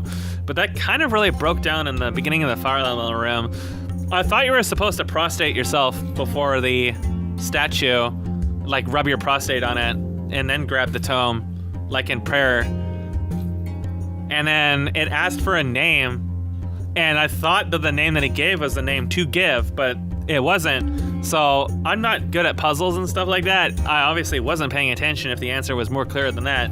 But, like, Cyril wanted to use a magic circle. He was probably going to put it to repel undead, so probably wouldn't have made much of a difference at all. But, yeah, it's, hypothetically, if he had the chance, he could have put a repel elementals and we could have just left the room. Mac was asking, why don't you smash down the door and then leave the room? But the thing is the doors are very durable. I think the door had like 50 HP and 19 AC or something. I'm the only person who really reliably could destroy that. And I can't reliably go through 19 AC. I was even missing Anubians and stuff like that. So I may have had +8 attack, but I wasn't going to destroy that door before the fire elemental and the zombies killed me. I only got 2 attacks off in that entire fight. Most of my time in that fight was spent either trying to get rid of fire and tanking zombies or being dead. So there was really literally nothing I could have done, and attacking the door or trying to escape wouldn't have made a difference. The fire elemental still would have been burning all the oxygen anyways. So there was no way out. Like that to me is what makes me the most salty. Zero is saying, I never played a caster past level 3 in 5th edition before. Trying to manage spell slots and concentration and a dungeon crawl is more fun than expected. Decently done the line of sight and light refine even results in massive auras over everyone. Probably my resource management. Let me see. Overtuned fire elemental. He enjoyed his resource management apparently, but we didn't really get to do a lot in the end. I'm sure that a lot of people died with some of the resources still up. Especially since Cerealia just immediately got blown up by the fire elemental. I thought the fire elemental encounter was fine, minus the super counter, and encouraged player planning, and we just kind of ignored that. There really wasn't much time for planning either. You had to have like put in a lot of time ahead of time and tried to like metagame all the utility that your various characters would have covered. And like that to me doesn't really seem fun. Like I made something I wanted to play aesthetically and design-wise, and it turned out like, despite the fact that on paper the character stats and stuff were insane, like 22 AC is ridiculous, and it made no difference. It only stopped me from getting killed by zombies sooner. That was it. It had no effect on the rest of the game. I still got crit immediately into the fight. I may have taken another sword strike from the specters, but it ultimately like really didn't make a difference. Like it just felt that there was nothing that I could do as a fighter, that I should have just been another class, like another paladin or another cleric or something. And that's not a good positive feeling. And a lot of Serial's feedback ultimately amounts into that, like now you die, remove super counter from fire animal, remove air mechanic. The threat of dying from lack of air is good. Actually doing so is kind of a bummer, like a lot of instant loss mechanics, especially since it turns out the final boss is underwater ghost scum, so the PCs can suffocate there anyways, making it so the player gets disadvantaged of some stuff that they don't take any precautions, like not putting out the fires, and etc. In general, I find that kind of mechanic works better if you get killed by other stuff because of it than by it. And I definitely agree with that. When I was talking about items and stuff, I don't know if I mentioned this, but I was really considering getting a necklace of clear breathing because I thought we'd be encountered like a lot of poison traps and maybe some limited air or underwater in certain cases. To me, that sort of aesthetically fits the design of the tome. That isn't to say the threat of dying from lack of air overall in the campaign was entirely negative. It's just, I think that the kind of play it encourages other people isn't really that positive. He was saying that there's just different shades of D&D, and you know, some stuff is obviously super high lethality and you wouldn't replicate this kind of thing within a campaign, which I understand and, you know, agree with. But compare this game to, for example, the Train or Graves or any of the other one-shots that we have seen, even Christemo's one-shot Ravenhead, which was literally a grueling gauntlet, like an 8-hour game that had them fighting against this mechanical thing that the pirate up to that point had been destroying everything, could hardly even touch, and Serial survives with 1 temporary health because of Vim. Even if Serial had died there and they had wiped there, it was still like a really close fight, and as ridiculous as all those fights and stuff were, nothing was particularly so out of the, you know, so out of tune that it was suddenly a binary, by the way, you guys are just dead. You know, as strong as everything was, they still overcame it. And the Train, for example, we had the worst possible group synergy in that Train period, where Serial just kind of ran off on his own and, hey, he still almost killed the casters. So, like, it came down to the dice whether he won or lost. And he had such horrible rolls, and then almost won in the final fight. And then we got destroyed by the rolls in the final fight, but there wasn't anything saying that we couldn't have killed them either, right?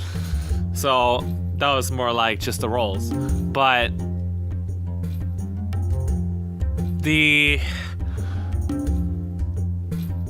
this game was like several levels higher in terms of ridiculousness. Particularly, like what really matters to me is the fact that it's determined how successful you're going to be, really in large part by what you chose to play. So you just are assumed beforehand to have a super high utility, super high sustain group. Whereas Christema wanted to play a grappler, and Serial wanted to play a caster, and I wanted to play a fighter, and Frosty ended up playing a paladin. And on paper, everything was really good, but it came to the game, and Christema was hardly ever able to grapple anything. None of the damage anybody was doing, except for the paladin's smites, and my base damage was really that great. We didn't really have any real sustain, and we were polarized by a fire elemental that hard countered all melee, regardless if they had reach or not, and a fire aura that just set you on fire. Like, everything it did just set you on fire, and you had to use an action to put the fire out. So it was super, super punishing for anybody who is not like a ranger or a caster, but the room was also ultra tiny, and then there was the skull with fireball on top of it. Although Christema managed to shut down the skull, he wasn't able to serve as frontline. Like, we died without the two frontliners even going down a single time. After Christema got that crit, I'm not sure if he ever really got hit again. I think he may have gotten scratched once or twice, and that was it. Like, he took basically no damage. The paladin took a fair bit of damage, and he threw on this armor, and he wasn't really that close to dying. Even though his AC wasn't as ridiculous as everybody else's, he never went down. He took some damage from the Anubians, and that was it. And Serial was just like face tanking half the shit for the game, and still didn't go down until the very end. It was only me and Serial that died in the end to not Oxygen XD. But that's just how those encounters went. The other two didn't die because they weren't punching the fire elemental. My feedback ultimately amounts to that. It was an interesting setting and everything, but yeah. And then the salt storm afterwards. There was a lot of salt, and I don't think that spectators like Labyrinth really should be making things worse for them by trying to antagonize them. I think it was kind of uncalled for, regardless of the fact that Christema and Serial were like making a big deal out of it. It definitely like wasn't the spectators' roles to egg them on even further. Like, it's funny, but at the same time, I think it's just really, really unnecessary. At the same time, though, it's also really unnecessary to like be digging through the adventure book and arguing about how Mac did certain things, because yeah, he changed stuff, but he always has a reason for changing things. Like, when a DM runs things, a DM is running things for very specific reasons. He has a reasoning behind why he does things, why he condensed the oxygen mechanic and stuff like that. I don't think it's really much of an issue at all that Mac decided to change stuff. I just think that the setting in general didn't even really give him a lot of choices in how to do that if he wanted to stick to it. So he was using something that was pre-built, and he may have adjusted numbers and handled the oxygen a little differently, but the setting in itself is going to create the kind of toxic response because of the way it is designed. And the environment and the mood that we played in as the players is not like a convention. We went in to, maybe have a really challenging game, most certainly potentially die, but not like get completely caught off guard by the oxygen and everywhere being burned up and the fellow animal's retaliation just like blowing everything up that touched it. Because those kinds of things are just going to give negative response regardless of what you do in terms of a game. Like, this could have been, like, say it was Starsworn and the Beholder always reflected damage if somebody shot at it. That would have been a TPK for sure. And that would have been like such a different experience than everything else in the game. Like, in this game, the first two fights were perfectly well balanced, I feel. The Anubians had a lot of health, and they had the restrained tornado, but their damage, even though they instantly killed LEG had with a crit, their damage still really wasn't that high. You know, as opposed to the critical life drain early on, they hit Christemo for like 24 or something. So, you know, we got through that fight, and even though they were all pounding the cleric and had the cleric restrained, they still didn't drop him. So, like, it was not an overtuned fight. And I don't know about the mummies, but we got past the mummies just by talking to them. So that happened really quickly. Like, I was really surprised to see that we actually didn't have oxygen at that stage. We actually should have died at around that stage because of no oxygen if we were playing like exclusively by the rules. And I find that really stupid.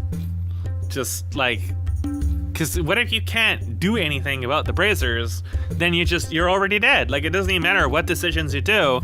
Like, we managed to get the nat 20 on persuading the mummies to talk, and we managed to convince the mummies to just let us go. Like, that should have earned us some time, but in reality, we were, by the rules written, already dead. And it was so anticlimactic for it to be like that, like just the way it's designed. So I certainly enjoyed being able to play again, and I definitely appreciate Mac running the game and stuff like that.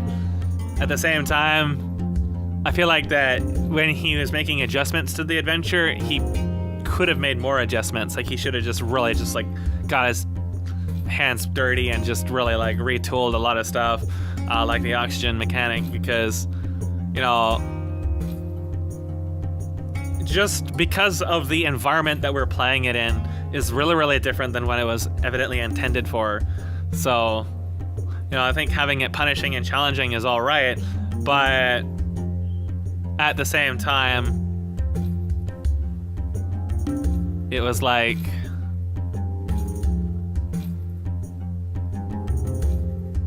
you know, you play for 6.5 hours and then you're suddenly told, oh, by the way, you're dead, lol.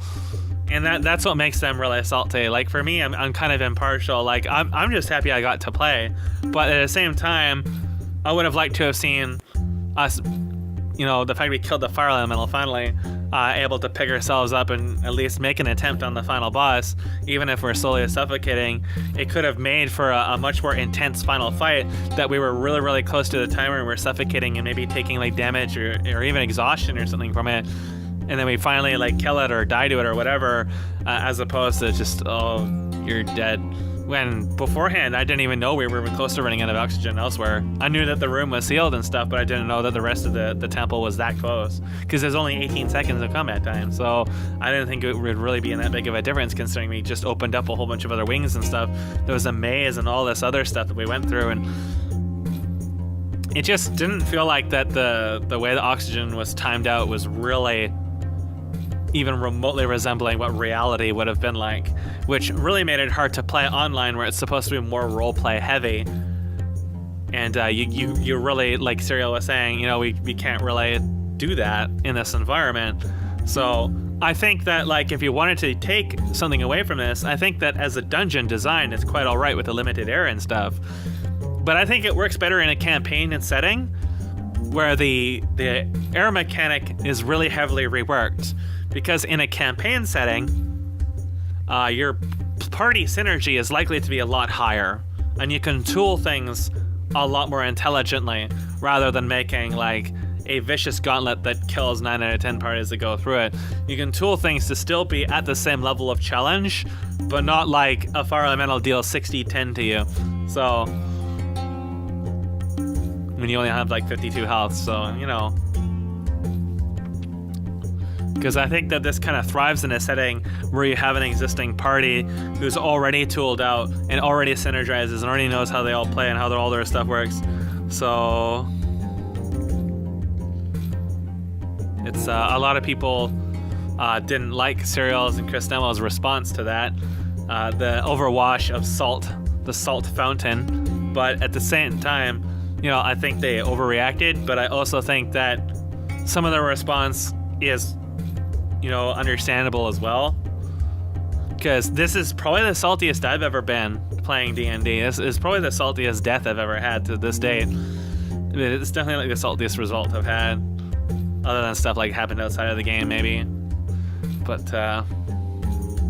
because to me it just felt like I couldn't do anything, you know, like no decision. I didn't have a right decision. It wasn't that I made a bad decision, it's that I just didn't really have a decision that I could make, at least one that was evident to me, especially in the elemental fight. It was like, well, if I don't attack the elemental, it's going to kill everyone because I'm the only one capable of really doing damage, and if I attack the elemental, I'm going to die. If I try to run away from the elemental, the fire and the zombies are going to kill me. If I attack the zombies, the fire elemental is still going to kill me. Like, there was just nothing I really could do. I can't really attack the door and hope to kill it before the fire kills everyone, because I literally lost all of my health in one turn, and then I was sitting at like 10 HP and then like 4 HP. Like, you can only do the one or two things. And like, do I try to turn out the fire and just like hope for cooldowns? And they wanted me to focus on the fire elemental, which is like, yeah, if we can kill the fire elemental, the zombies will be easy, and then we can heal up and continue on. But it didn't turn out that way. It was all for nothing in the end. So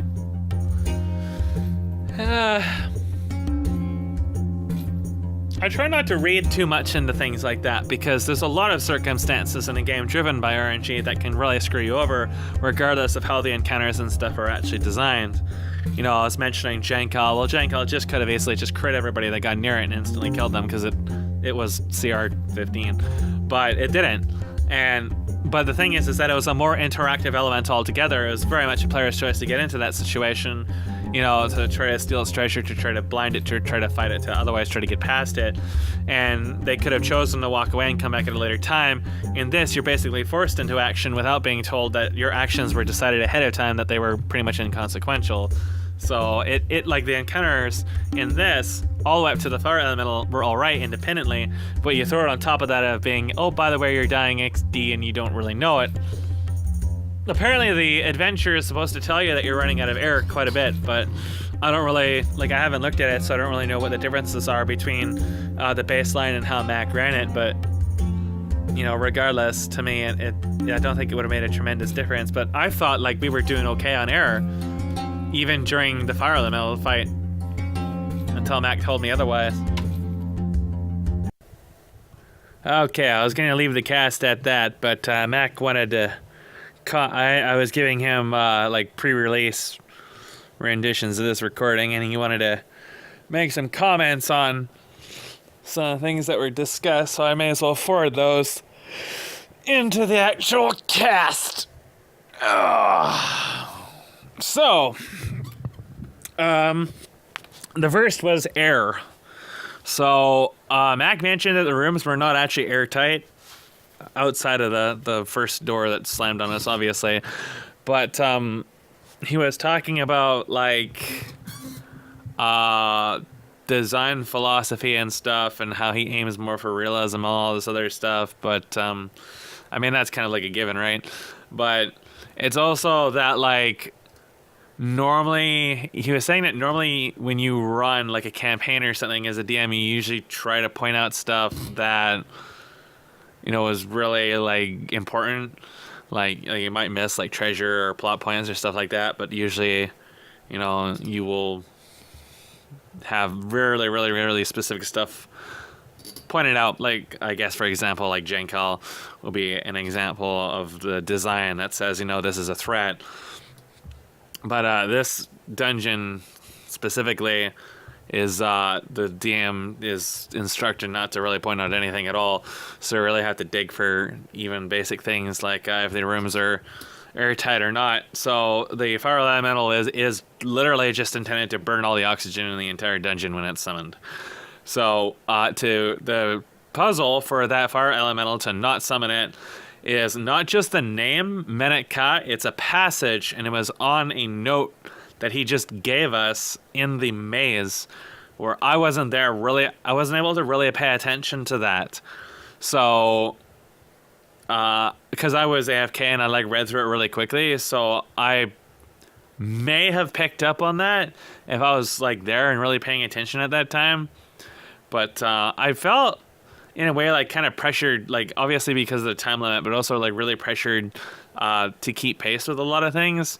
So sometimes, I don't know, I don't think I really played very well, but there was like looking back, because like I'm thinking these are kind of like there was a note that he literally just gave us. We kind of like stepped out just to hand us his note that had a passage on it, like Menet-Ka is a master. Some there was like 2 parts of the passage or something. Anyways, that's what was required to be said, but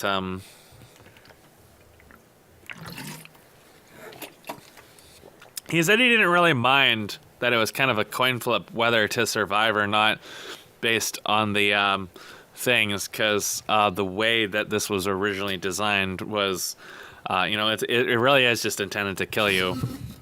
Like, I guess is literally is like a step above. This version is apparently already changed, like the published text is changed compared to what is played in a convention, but I still think that, for the sake of you bringing this up on Roll20 or something like that some stuff should be altered. Again, I'm perfectly fine with, something that's really intended to set out and kill you and be like super high difficulty and requiring like a lot of perception and preparation and stuff like that. But I don't really like the idea that, it's an invisible coin flip whether you're going to survive or not based on what classes and stuff you pick. Like, I don't think there really should be something that can't be resolved in a couple of ways. For example, if we went in there with all marshals, we should be able to get through it so long as we play well. But evidently that would not have been the case. So it's yeah, so we had quite a long talk about that. I don't really want to spend like another hour talking about air and fire elementals, but it's like it is what it is, and like I wouldn't really mind like playing it again, maybe try something different or playing a similar kind of game. But the response of the other players, like Frosty really didn't say anything, and obviously the other groups really didn't mind the end results either. But with Christemo and Serial, I don't really know them, so I can't really like speak on their behalf or anything like that. But I'm pretty sure that the entire prospect of like Mac was saying, he really wasn't as vocal about the air running out as he should have been, and like so that kind of got sprung on us, and especially since like I had always been under the impression that there would be air waiting for us. Like, yes, it was being burned by the torches, but there would be air waiting for us after we kill the fire elemental, so long as we kill it in under a minute. So I had always been under the impression that despite the fact it took a lot of damage and got downed, so long as the other 2 players, especially like the Paladin, survived, they could potentially like heal Samia, and Samia could heal me, and we could be, at least make an attempt on the final boss. I was not really thinking our chances were very high, but, I at that point had not heard anything about the air, so he did say that there was, things that could have been a bit more vocal about, but at the same time, he was telling me that these kind of experiences can be good growth for a player because, and I kind of agree with it too, because it's like I have played only a few games of D&D. I've played Lost Mines, and I've played Fists, and I played The Train, and I played Graves, and I played the what's it called? The one where Ryu was first introduced. Cable Company. And this game now, and I feel like there was one more, but I can't really remember. Anyways, because it kind of gives you like an idea of what can happen, of the grounding that can happen, because this dungeon isn't really like an outlier in terms of how it's designed. It's much more similar to older style D&D stuff, I guess, or at least like where there is just stuff that you like you just touch it and you're not like the right setup, you just instantly get killed. And like doors, for example, lots of old school traps and stuff. I mean, I just think back to Neverwinter Nights where like it was just absolutely mindlessly frustrating and stupid because you had to go through areas to progress in the game, and the areas were littered with traps that you would almost never see, and that traps would just instantly kill half your party, and it was just the dumbest fucking shit. It was really, really, really annoying. And because you'd be like level 3 and get hit for like 30, 40, 50 damage, just like hit instantly killed by like chain lightning all over the fucking place. It was just so dumb. and you were just like constantly losing experience from it. It was just like you'd gain experience from making a quest, and then you would just die from traps all over the fucking place. And that's kind of like how D&D was before, except without the reviving losing experience, where you were just dead. So it was, that to me, like you can start making arguments about like accessibility cheapens the game, and making things easier and less instant kill and stuff like that kind of removes the flavor of the game. But I think there's a reason why D&D was a huge niche, and the niche is about people who are willing to deal with a lot of frustrations and having time investment just thrown away. And I don't think you should like walk into something like Menet-Ka and just like remove all the stuff in it that's hard, and like make the fire elemental really easy, and like rework the oxygen to the point you can just ignore it or whatever. But I think that in terms of like enjoyability, it's really warped in not a positive sense. And like when if I think about like a tournament at a convention, Mac was telling me about how like people are like spectating and learning stuff in their own attempts. Like that to me makes perfect sense. Like then the whole binary responses stuff make perfect sense, because then the other people who are gonna play or want to play or whatever will think, oh, so these guys died to this, maybe I can try that. That makes perfect sense. But in the context of people just walking in, especially like people that really I don't really know and don't really know me, and without like especially like context, like I think it's perfectly possible to go through this just with a group of randoms who don't really know each other. But the thing is by chance. Mac told me about how the other groups fared. So there was a game with Ryu in it, and Ryu had a paladin, and he had like divine sense or something like that, basically like asking the gods for directions, and apparently it was basically able just to walk them through the dungeon without any issues. They resolved every trap and everything because of just the fact that Ryu's character could, ask for divine insight. And other groups, for example, with Mucky was telling me fairly in depth, and Mac was telling me about Mucky's game, where Mucky went down in every single fight, and he was wild magic, and he got turned into a pot in the Anubian fight, and the Anubian just smashed them, and they died from air around the mummies. So, and then there was, I can't remember if that was a Mucky's group or not, but there was the other group, I think maybe like Thoraxel in it, and they just happened to have a fairly caster heavy group, but most of their damage was fire spells. And Mac was showing me some of the tables for like, for spells, for example, depending on what spells are cast and how many targets they hit, they consume this many units of air. So Mac is telling me also, in addition, like some of the stuff he changed, obviously the air was changed because in offline, they, I don't know if they did things in different order or what, but they apparently like killed the fire elemental, but they were out of air. But they had a paladin like we did, which gave the resist aura, and the game lasted for hours afterwards, even though there was literally no air, until they went all the way around to the mummies, making saves and stuff all along the way, and then they died to the mummies or something like that. So I think that was the offline game. I may be misremembering, but because we were talking until like 4 a.m. about this on voice chat. We were talking for hours and hours and hours about this game. So I'm kind of like just bullet pointing some of the major points. But so at like the end of the day, it's like, changes were made between the original publication and then Mac made changes. The Anubians did less damage and had like 2 or 3 times the amount of health. So it seemed like for us they had a lot of health, and they didn't really have a lot of damage. But Mac had already actually adjusted them, so they were actually literally just there just to waste your time in the original publication. So I think that Chris Demo and Serial talking about the publication and stuff like that has some weight in it, because, just speaking from the perspective of all the other, like, balance reviews and designs and stuff that I've done, to me there's a lot of stuff that really just kind of rubs me the wrong way about how that's presented. But at the same time, I also understand why it's presented, and that's what it is. And like, there was no deception about this when Mac brought it up. This is something that is just, you're like 9 times out of 10 more likely to die. And I knew that walking into it. Like, that's been the mindset I've had to walking into every one shot. It's just the times I've had character death are just for really different reasons. Like, you know, in the train we split up, and even then it was still sort of close to victory.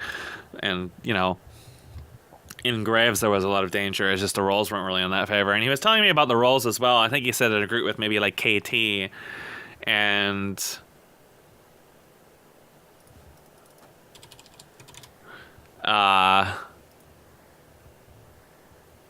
it's like they had 3 marshals or something, and they managed to burn down the fire elemental, but the damage that they took wasn't that high because all the damage rolls from the retaliation were really, really low, and they had more healing.